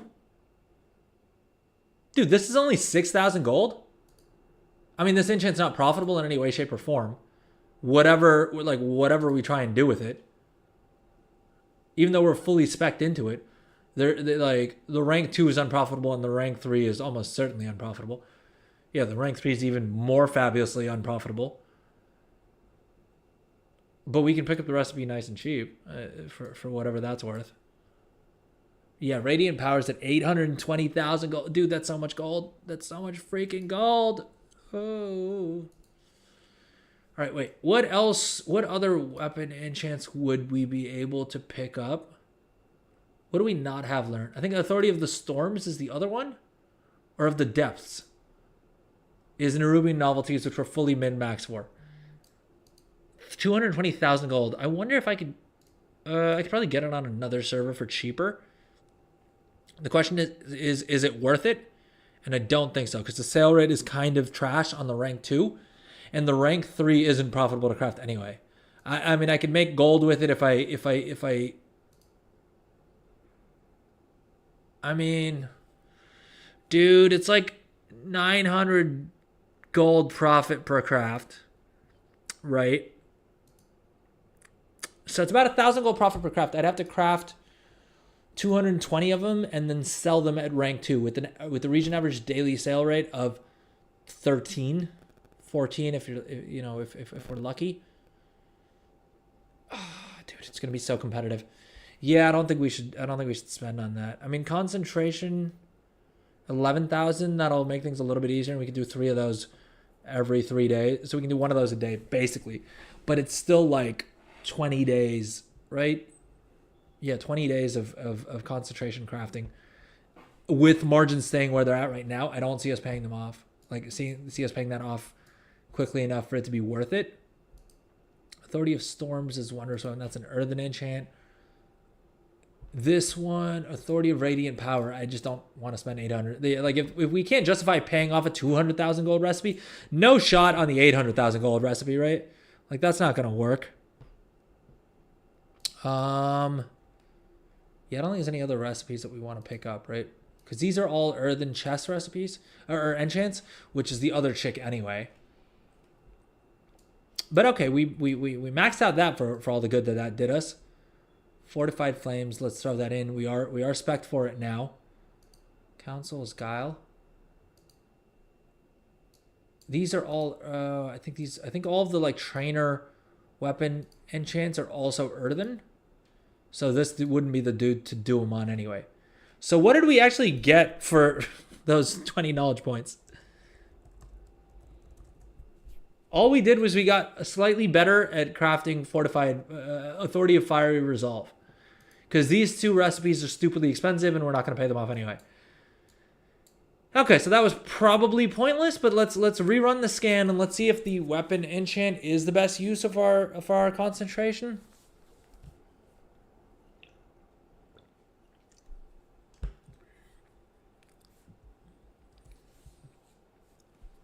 Tell me you ain't a part of me, no fair, no fair.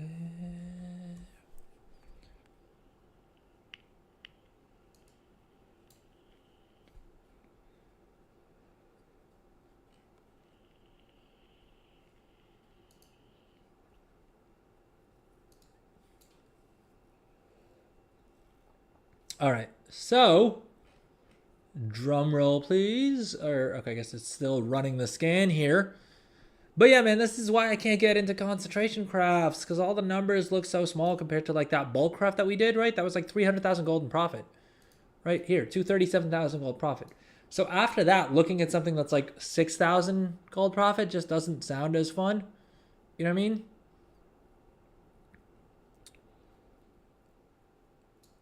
I'm surprised that the weapon enchant isn't... Did it include it here? No, it didn't include it in the scan, or did it? Authority of Fire Resolve is pretty low. I'm guessing that's because everyone in their alt armies are doing that.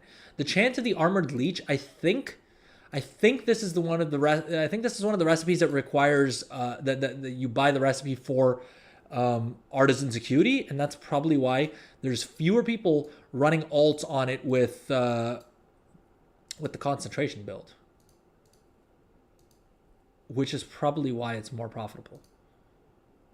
Now, I thought the whole thing that it was doing was that it was giving us a concentration cost of 125. But it's not doing that. It's still showing 242 concentration here. Why is that?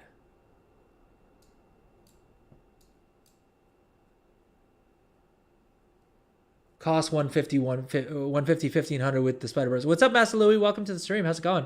150 Artisan's Acuity and 1500 Kedge. Yeah, so I guess probably it's less that people aren't willing to spend that Artisan's Acuity on their alts. It's probably that they're not willing to farm up 1500 Kedge. But honestly, kind of worth it. Because you'll do it once, and then that alt will be able to craft that with concentration the rest of the expansion. But I'm very confused here. Because in this search right here, it's telling me that it should cost 125 concentration. Right? But when I'm actually slotting it in here, it's telling me it's going to cost 242 concentration. Why is that? Oh, it's using rank 2 mats. Which is also weird because we set this to reagents quality 1.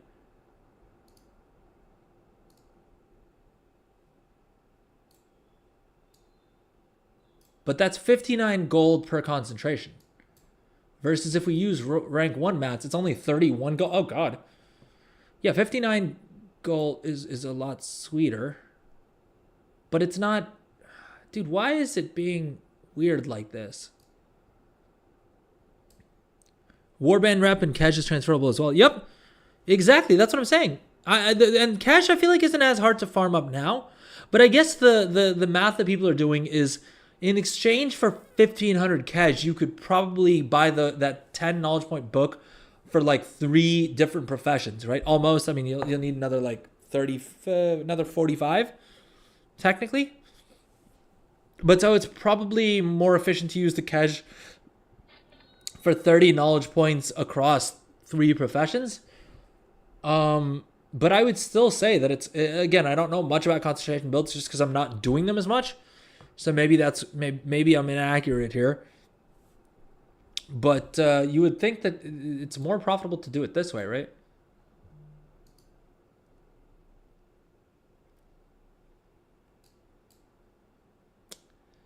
All right, 120 with 1,000 divided by 125. 1,000 divided by 125. That's what? 8. All right, so we can do 8 of these crafts. So okay, 53,000 gold, pretty sweet.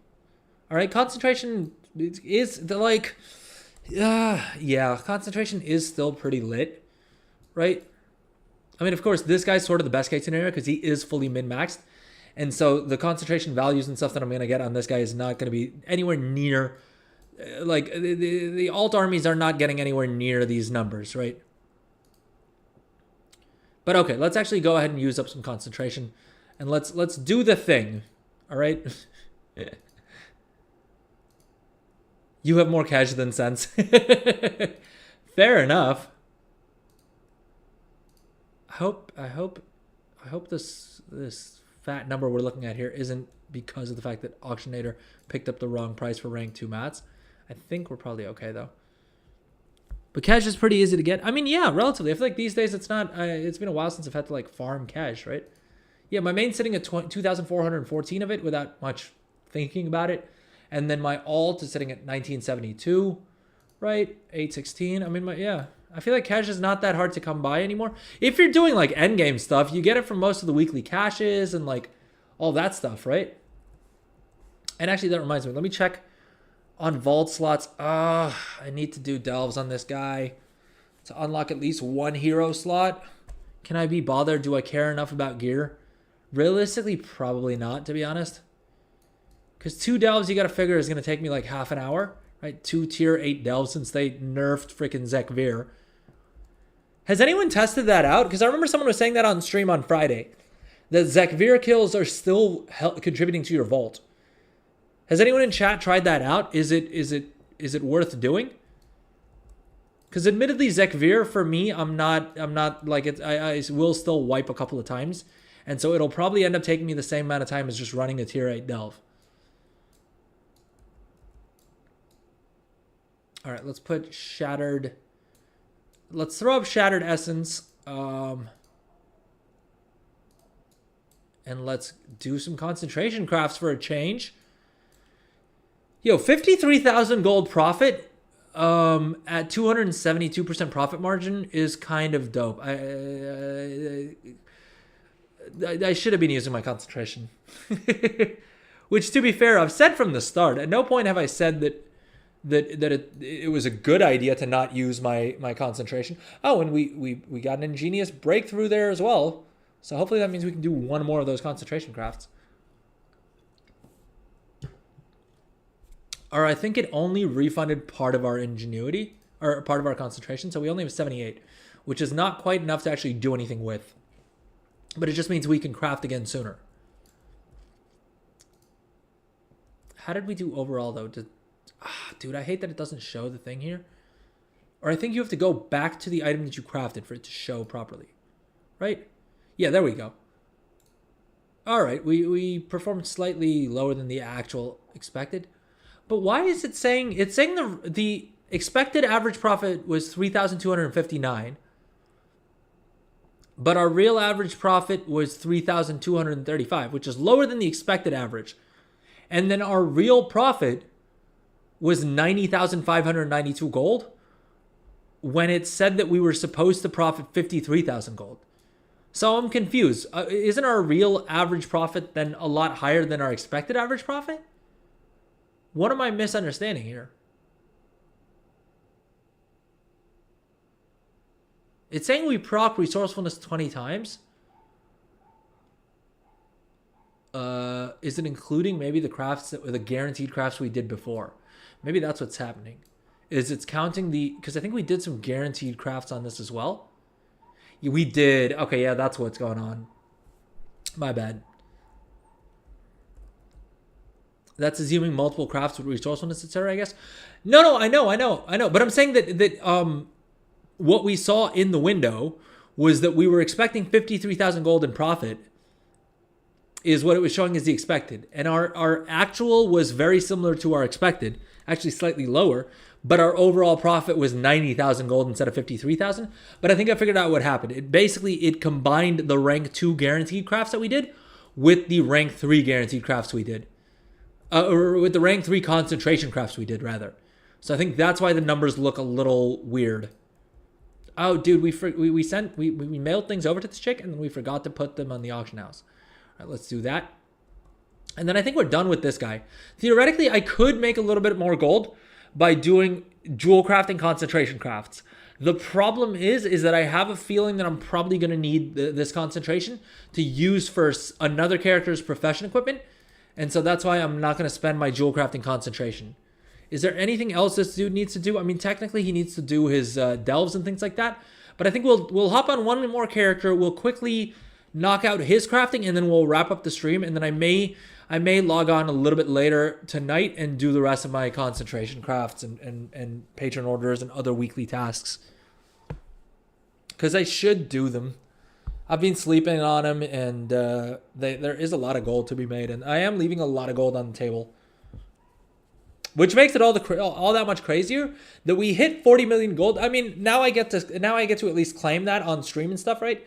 That I hit 40 million gold without using concentration, without doing the Artisan's Acuity shuffle, right, and without using a huge alt army.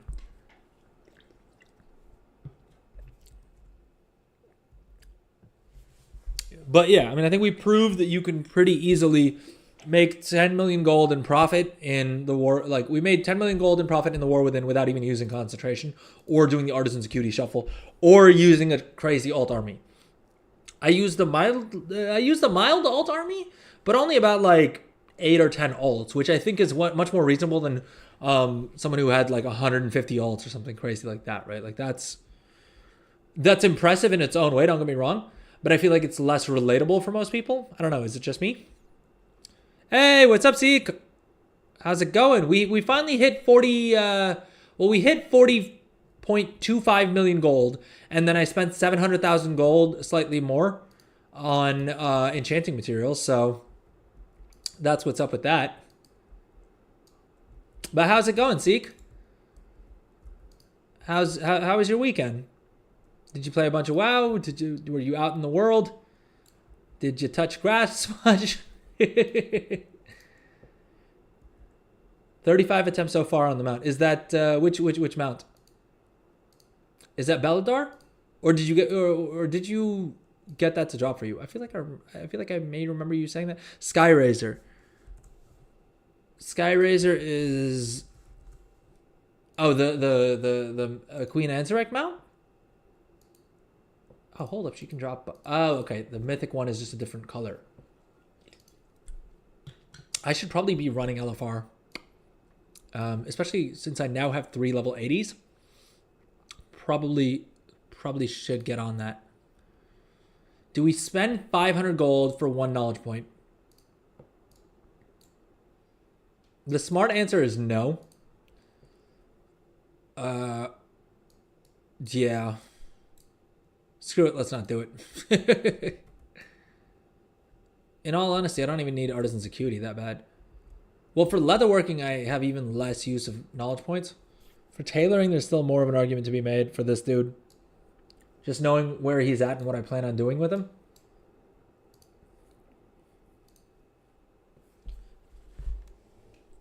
You've been clearing tier 11s for the achievement. Oh, for the Delver's thingamabobber? Is that the achievement you mean?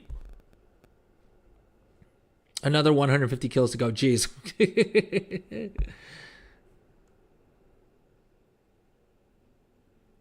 I've been clearing tier 11 delves for the achievement. 4 more delves left. I'm going to just wait for them to be booty delves. Yeah, fair enough.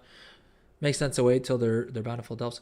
There's an achievement to clear all of them on tier 11. Oh, God. But that's not required for the meta achievement, right?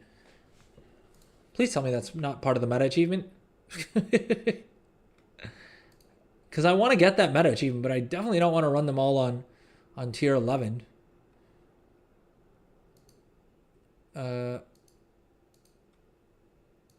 Wait, why are there 2 achievements for what looks to be the exact same thing?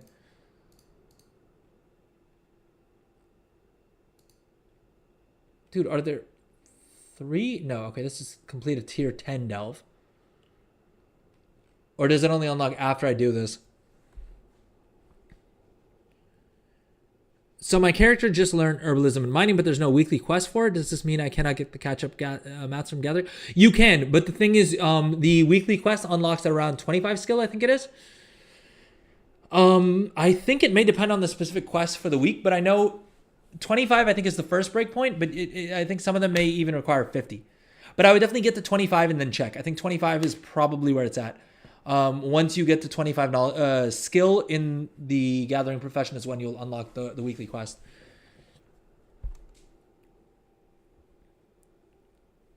Okay, only tier 8s for the meta. Thank God. Not even all of them, just specific ones for specific criteria. Yeah, I remember seeing that. Most of them are just collecting the treasure / doing all the variations, the stories. Yep. Yeah, that's within my wheelhouse. I feel like that I can pull off. I'm a little bit worried about some of the like puzzles that you have to solve on tier 8 delves. Like where is it? Yeah, this one, the artillery fire thing, right? The Nerubian delve without taking damage from Nerubian eggs. I think those may be a little bit tough, but we'll get through it eventually. Where is it? Glory of the Delver, right? Is it in this or is it under something? Glory. Let's search here. Lore Master, yes, I gotta do Lore Master for all of those. That I'm still working on. Daystormer, I need to do Spider Senses. I take Candle and leave no treasure unfound. We'll get this eventually. We may do it on another stream as well. Admittedly, I feel like we did so many delves on stream last week that today I was like, all right, let's actually focus on some gold making stuff for a change. Not for a change, but like, yeah. Don't know where I was going with that. Which is also how you know we're approaching the stream ending time here. Do I have any quests? No, I need to go loot dirts with this guy though. And what else? We need to do armor kit crafting and we need to do concentration crafts on this guy. Although I'm also not certain that concentration actually has any use for this guy in terms of the armor kits, at least. For leatherworking, what do I want to do with my concentration as a leather worker? Because this guy has the armor kits, but again, I've said this before and I'll say it again. Concentration doesn't work super well for leatherworking simply because of the fact that the bulk of the cost for those armor kits is just the profane tinderbox. Like the rank 2 to rank 3 mats don't have that much of a difference in terms of price, from what I've seen at least. All right, let's do no, not concentration. Oh god, we'll do the concentration crafts at the end. I want to see what relative profit, not optimized concentration value, finishing reagents, profession tools, only favorites. Yep, all good stuff.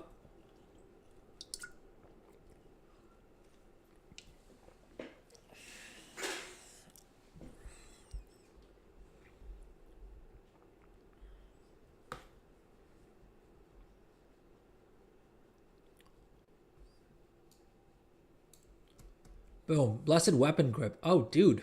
Still fat margins in this bad boy. Which makes sense, right? It is the BIS embellishment. The sale rates are kind of wonky. I feel like they don't seem to sell as many as I would expect to see from a BIS item. But, I mean, we've been selling them, right? Dual layered armor kits. Love to see those profitable. Oh, Lord. Do I have... Okay. Boom. Clear. We're crafting a bunch of these. Did we sell all of our... Yeah, we didn't sell any of these, did we? Oh, because we forgot to send them to our banker to post on the auction house. God dang it. Okay, that's not good. Hate seeing that. Why are we not more profitable throwing a finishing reagent on this? 82%, 61%. Gosh dang it. Okay. So not worth it. How many of these should we do? Region average daily sold is 21. And the price for these is actually lower than it has been in a while. So let's do 25 and call it there. All right. I feel like that's fair enough. And then the dual layered armor kits. So these, I love freaking selling armor kits, bro. They're like, and there's no finishing reagents that we can add on here. Anyway, that would make sense. Okay, something is messed up here. How is the region average daily sale? Region average daily sold rate on these 1.8? That does not sound correct in the slightest. Now, I could imagine that the sell rate on these dropped a decent bit just because of the fact that the BIS armor kits have become so much cheaper now. I mean, basically for the same price that you would pay that you pay for the dual layered armor kit, you can instead buy the Stormbound armor kit, which is the DPS BIS anyway, right? So who's buying a rank 3 dual layered armor kit? There's not too much demand for it, and I think that's probably just what it is. Because it's literally the same price for the rank 3 non-BIS armor kit, which will give you 620 agility or strength. For the exact same price, you could buy the rank 2 Stormbound armor kit, which will give you 790 main stat agility or strength and another 760 stamina. Oh, jeez. Okay, so that's self-explanatory then. That's the reason why no one's buying these rank 3s. I mean, we could drop the price on these to like 600G, right? And then we would lose gold. So Yeah, no point crafting these. Gosh dang it. Okay, I knew it was sounding too good to be true. Which other armor kits would we potentially be interested in? Defender's armor kit, 13%. I mean, not terrible. 412 gold per craft. I mean, low-key, we should probably craft some of these. But we already have some on the auction now, so we're not going to bother. So overall, yeah, not much in terms of leatherworking, right? Oh, that kind of sucks. I hate seeing my markets dry up, man. Kind of sucks. But, I mean, this was always going to happen with guaranteed rank 3 crafts, right? Concentration is always going to have profit in it. I mean, by and large, until very, very late into the expansion, there's going to be a lot of profit to be had with concentration builds. With the rank 3 guaranteed, where you're using rank 3 materials to guarantee rank 3 crafts, very quickly what's going to happen is that the amount crafted by concentration alts is going to match demand, right? Because demand's going to drop off a cliff each week as people get their bis, as people, open more vaults and do more content and get their bis, enchant it, and then that's it. Whereas there will be a small amount of demand, but increasingly more and more of that demand will get covered up by the concentration crafters. So very soon, I mean, as we're already seeing happen, I think a lot of the demand is already being catered to just by the concentration crafters. All right, let's see here if we use optimize concentration value. Optimize reagents, top profit, max quality. I think that's probably the better move. Let's see here.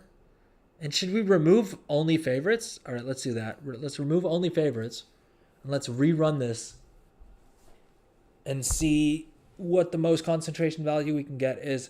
I'm seeing 1.7, 2.2. Dude, this is bleak.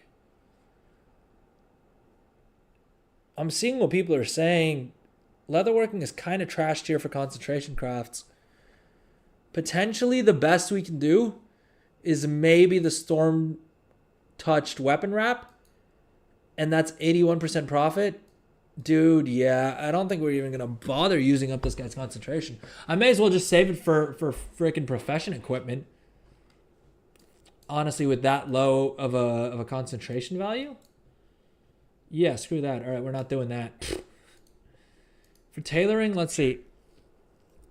Oh, dude, the numbers are even bleaker. Even on Duskweave bolts, which is on paper the best thing that we can do with our concentration. It's 85 silver per point of concentration. That's like 700 gold in profit. All right, so this dude's concentration we're just going to hold on to, I guess.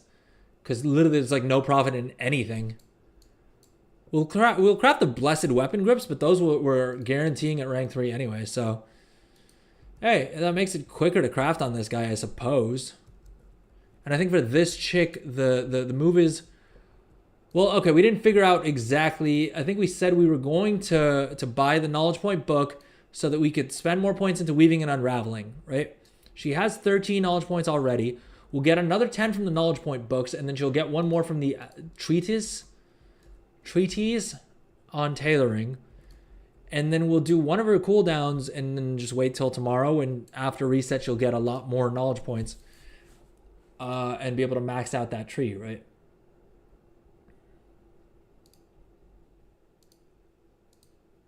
I gotta say, I'm not like stoked by that though. It's not like super exciting. Actually, no.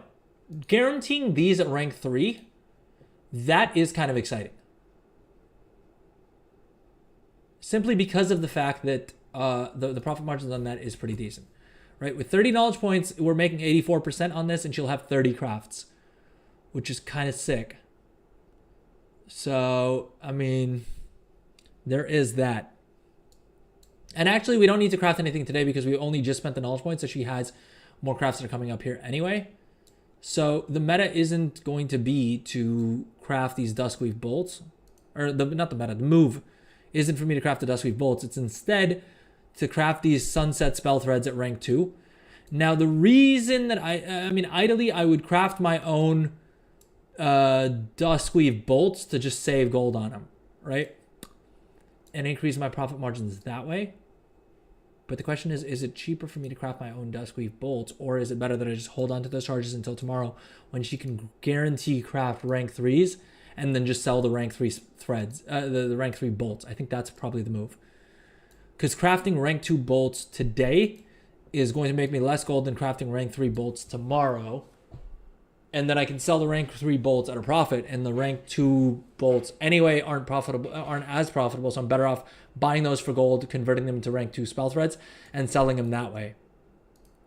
So, okay, we figured it out. We figured it out, boys. Let's see, rank 2 spell threads. All right, I think we said we'd do 50 of these, right? 34%. Wait, what? Oh, okay, that is the... Okay, that is the correct number. My bad. All right, we think we said we'd do 50 of these, right? Yeah, let's do 50 of these bad boys. Which means we need to go buy mats. Yeah. And then I need to craft treatises at some point. But we'll get to that when we get to it. Boom, let's buy these. 23 profane tinderboxes. Queue it up, Craft Sim. Queue it up. Let's do it.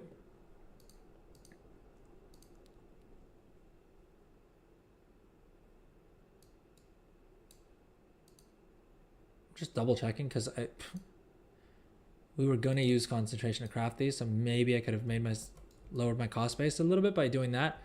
But I can't be bothered to sim it all out. All right, we've been streaming for going on 5 hours here, so can check the enchants in high demand and craft it now if they are cheaper than tomorrow.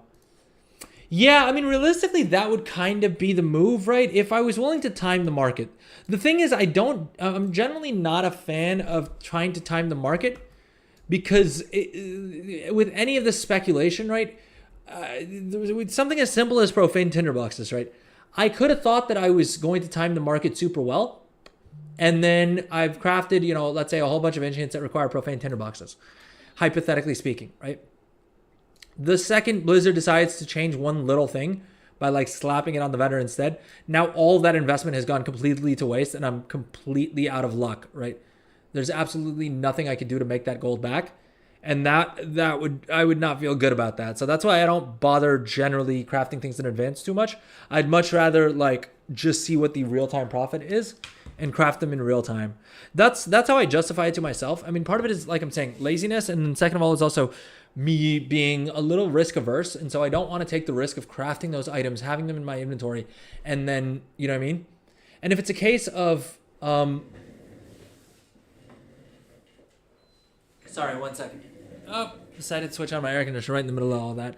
But if it's a case of, I guess my point is, if me buying mats cheaper now and then crafting them into something that I would know will sell for more later on, at that point, then why am I not just speculating on the mat itself? You know what I mean?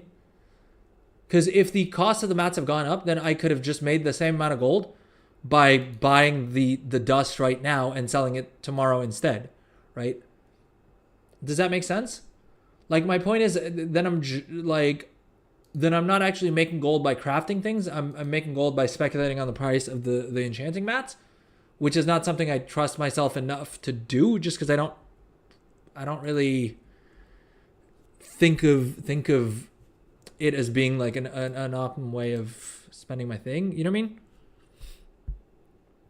Time and market is greater than timing the market. I don't know North American prices, but if things are cheaper before reset day, you can get some mats in prep for tomorrow. Yeah, I mean, that is definitely how it would work. But then I'm like, well, the best time to, if I was going to try and time the market like that, then I'd probably be better served by what do you call it? Buying the mats on the weekend, when we know that the weekend is generally when mats are at their cheapest, right?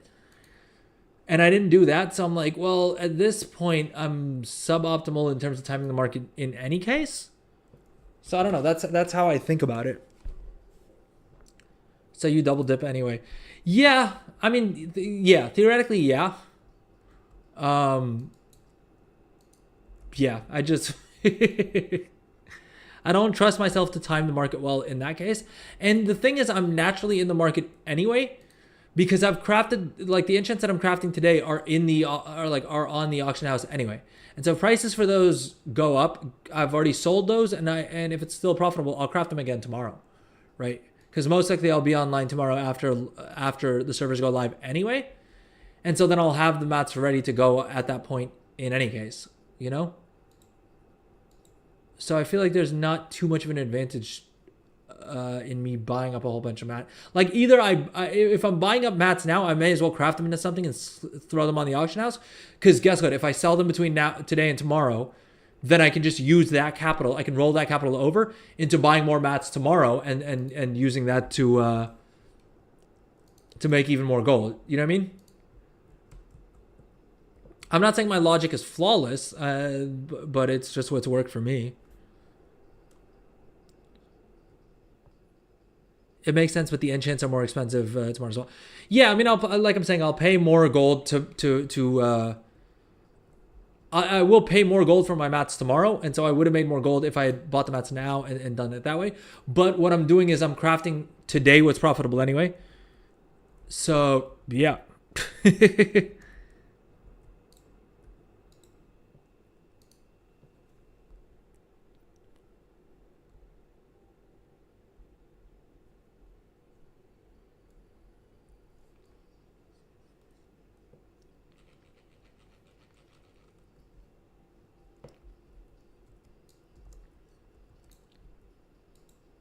All right, did we craft our... I don't think we crafted our spell threads, did we?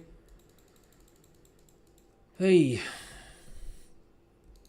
Okay, did we mail everything over that we needed to from this guy? Does he have any... Is he holding on to anything that should be on the auction house? Presumably some of these rank 3 materials. But, again, I'm not great about keeping everything on the market anyway. I tend to hold a little bit of inventory.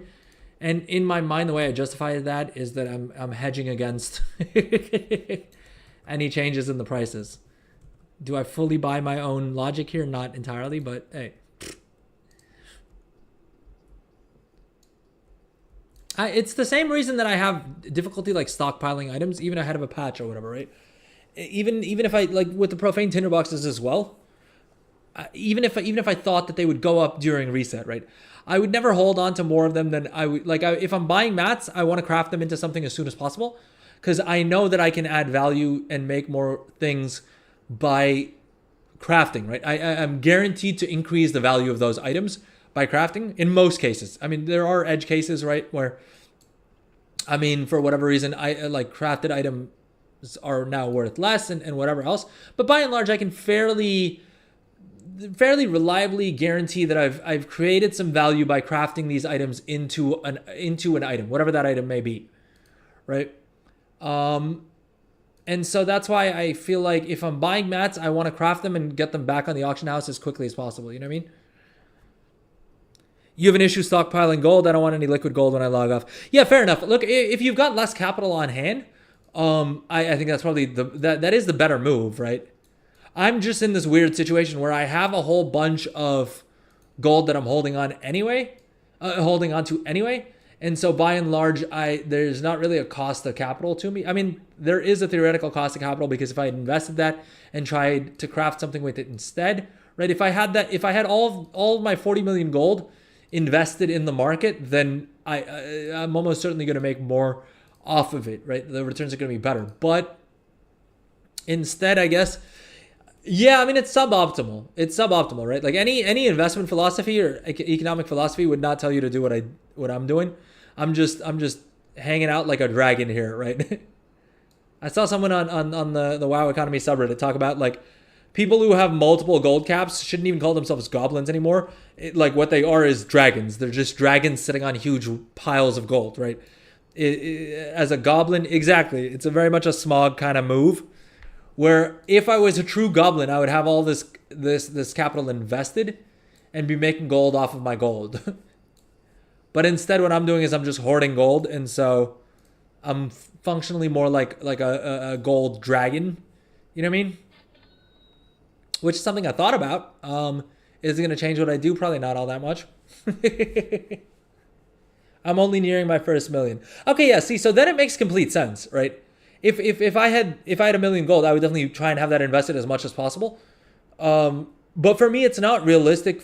I mean, I guess I wouldn't feel comfortable having 40 million gold on the market.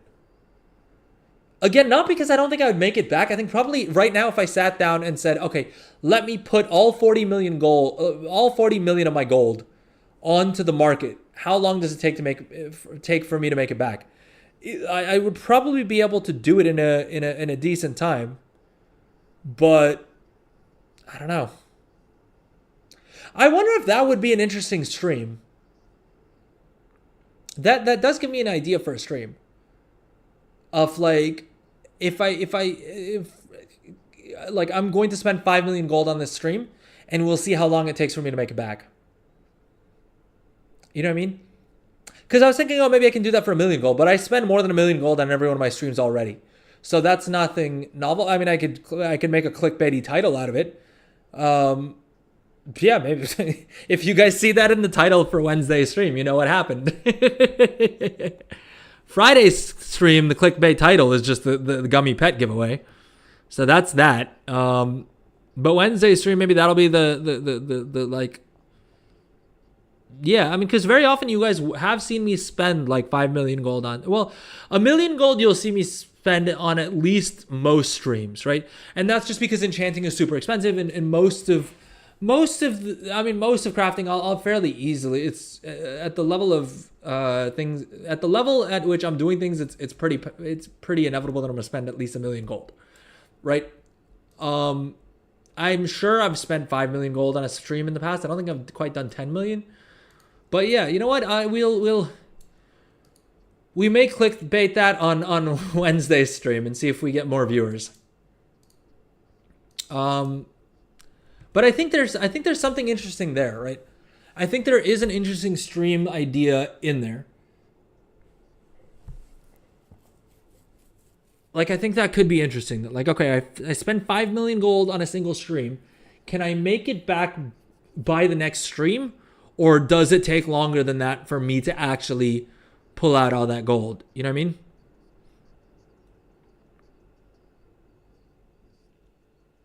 I'm only nearing my first minute. Sorry, let me catch up on chat. I want it all gone back into the market so I can make it work for me while I'm offline. Yeah, exactly. That's completely...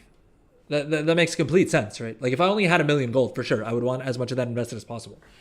The problem arises because of the fact that I'm sitting at 40 million gold. And yeah, like you're saying, I don't think there's a fairly safe thing to invest 40 million into, though. I mean, again, I would have to diversify it across all of the different professions, right? A whole bunch of different types of crafted goods and things like that. And it would be inefficient, right? I think naturally we've found that the efficient amount for me to allocate into the market, or the amount that I'm comfortable with and that I'm realistically able to make back on a regular basis, is probably around, 2 to 3 million gold. Because that's roughly how much I've invested.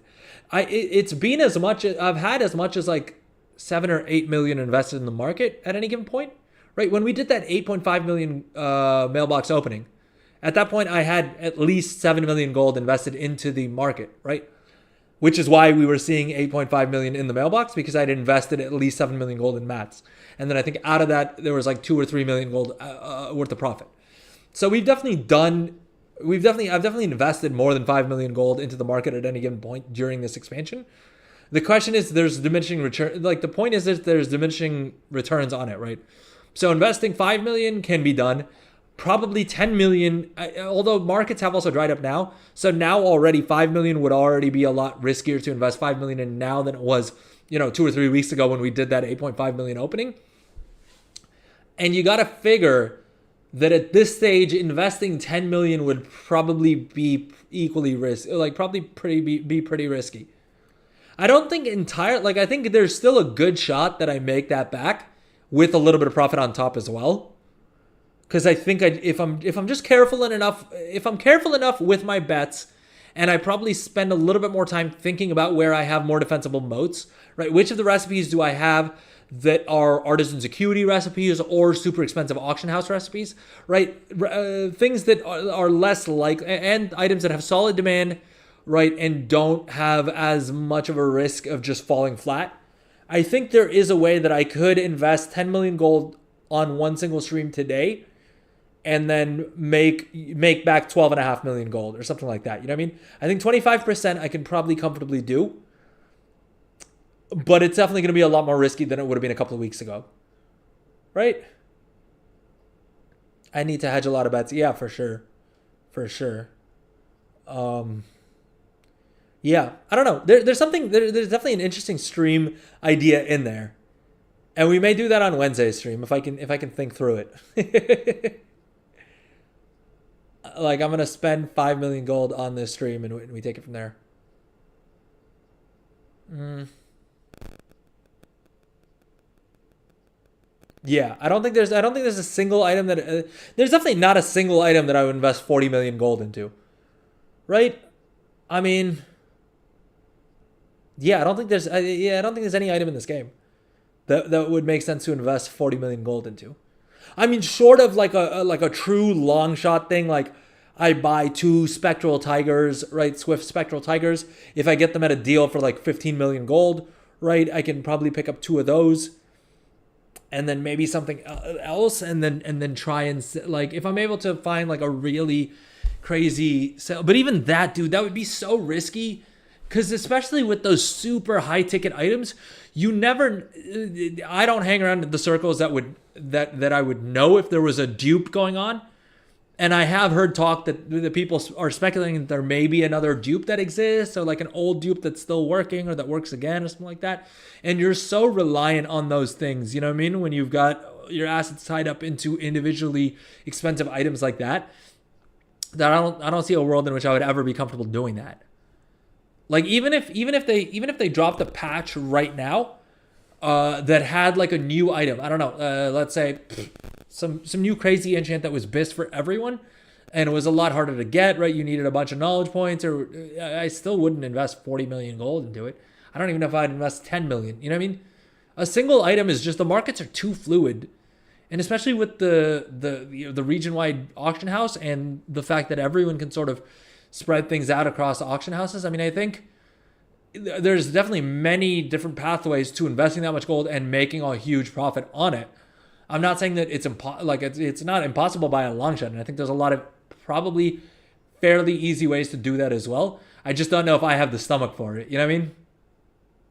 And that said, I mean, it's not like it takes a bunch of stomach anyway, because it's World of Warcraft gold, right? Like, it's not that deep. I could lose all of my gold. I mean, touch wood, but I could lose all my World of Warcraft gold today, and it wouldn't really make much of a difference in my life one way or another, right? Like, I don't know if I don't even, maybe I'd have fewer viewers. I don't know. Would you guys hang out if I had like 5 million gold instead of 40 million gold? I feel like it would, right? I feel like people would still watch me. I hope. I don't know. Maybe I'm overstating how entertaining I am.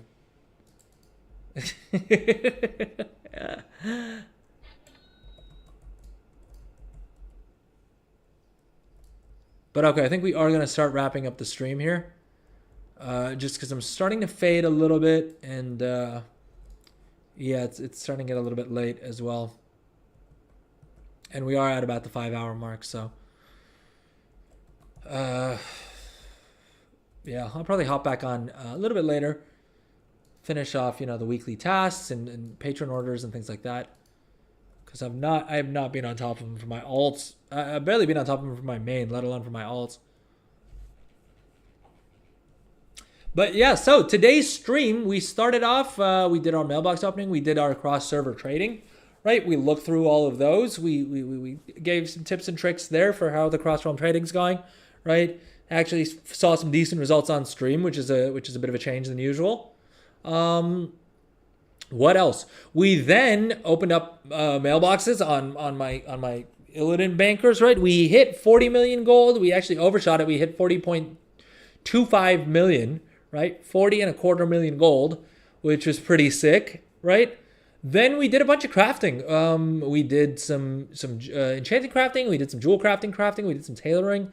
We did some enchanting concentration crafting, which we haven't done in a while. Right. What else did we do? We discussed a lot about markets and investment philosophy, more so at the end here. Yeah, we covered how to figure out what you want to craft, right? what the best way to figure out is what the best way is to figure out what crafts you want to bulk craft, as well as what crafts you want to use your concentration on, right? Using craft sim. So we covered that. We touched on craft scan very lightly. And yeah, I think that's more or less it. Did we do anything else on stream? That was more or less it. Anyway, yeah, I think that's more or less going to do it for the stream for today, at least. Thank you, everyone who watched live. Thank you, everyone who dropped a message in chat. We had people on Twitch, on YouTube. I've not been doing the TikTok streams for a while. Oh, sorry, Ricardo Fernandez on YouTube. My bad. I'm just seeing your message. I'm sorry, I didn't have the vertical chat up for some reason. Hopefully, you're still hanging out here. I don't know if I can see the timestamps. Let me see.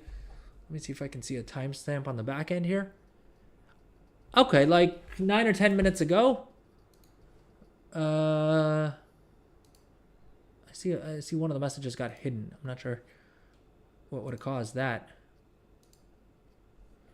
Love your lives. Are you considering making guides on how to? I am. I've actually recorded a bunch, and I usually cover like mini guides on stream. I'm just not very good at editing, and so I haven't gone around to editing them down a bunch. But it's definitely being worked on. If you want to sub to the YouTube channel, you'll get notified once I actually start posting those.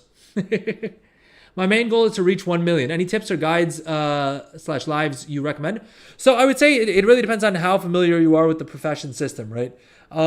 If you check out my other lives on YouTube, you'll see one that's called, I think, Crafting 101 or like Professions 101. And that's a great like intro into exactly what all the different crafting stats mean and stuff like that. I would say that's a good starting point. Beyond that, I would check out some of the other lives. I'm trying to think of like specific ones off the top of my head. I would say look at some of the ones that I cover tailoring in. I think tailoring is a great profession and is a great way to get yourself to 1 million gold. Just because it's super cheap to set up. It's got a bunch of different cool builds that you can do around it. I'm sure if you check the like titles of most of my videos, you should be able to find one where I do my tailoring rant. Because I've done it on multiple streams, so I think you probably wouldn't have too much difficulty finding those. Yeah, and I think that would probably be the first. That would probably be the first protocol I would recommend. Is tailoring is definitely the way to go to get your initial startup capital. After that, you can start branching out into other professions. I've personally. I would have said leatherworking, but leatherworking's kind of dried up in the past couple days, as we saw earlier on today's stream as well. Inscription's making me a decent bit of gold. Blacksmithing is somewhat reliable, especially for things like profession stones and stuff like that. The weapon stones, right? What other professions am I making good gold with? Enchanting is I would say it's still goated for the profession equipment. That sells really well, and with all the concentration alts that are being crafted, that are being leveled up left, right, and center, that'll continue to have good gold, good margins in it for some time to come. But yeah. Hopefully that helps you, Ricardo. Let me know in chat. I am seeing the YouTube chat now, so my bad. I'm sorry I missed that message earlier on. But okay, I think we are gonna wrap up the stream here. Thank you so much to everyone who tuned in live. Thank you so much for watching. If you enjoyed the stream, please drop a follow, drop a sub, right? Twitch subs not only help me out a whole bunch and get ad-free viewing and all that fun stuff, but you also get 5 entries into Friday's Gummy Pet giveaway. So that's a nice little perk as well, right? And you're also helping me crowdfund me getting a new headset, because this is broken and janky and it's all hack, right? It was the whole reason I was late to stream on Friday, but but yeah, don't fall for it. The tickets did nothing. Hey, Masalu, like I said, it's if anything, it proves that the system's not rigged. Sub anyway. Yeah, there we go. Thank you, Masalu. Boy's trying to get a new headset here. The cake is a lie.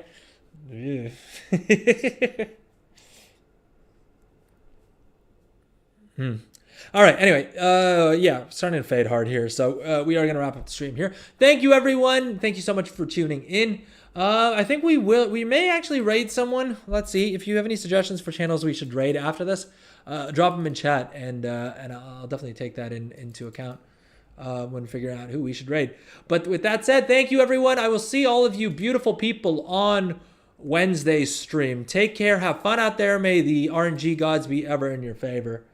And like I said, let me know if you guys have any ideas for channels we should raid.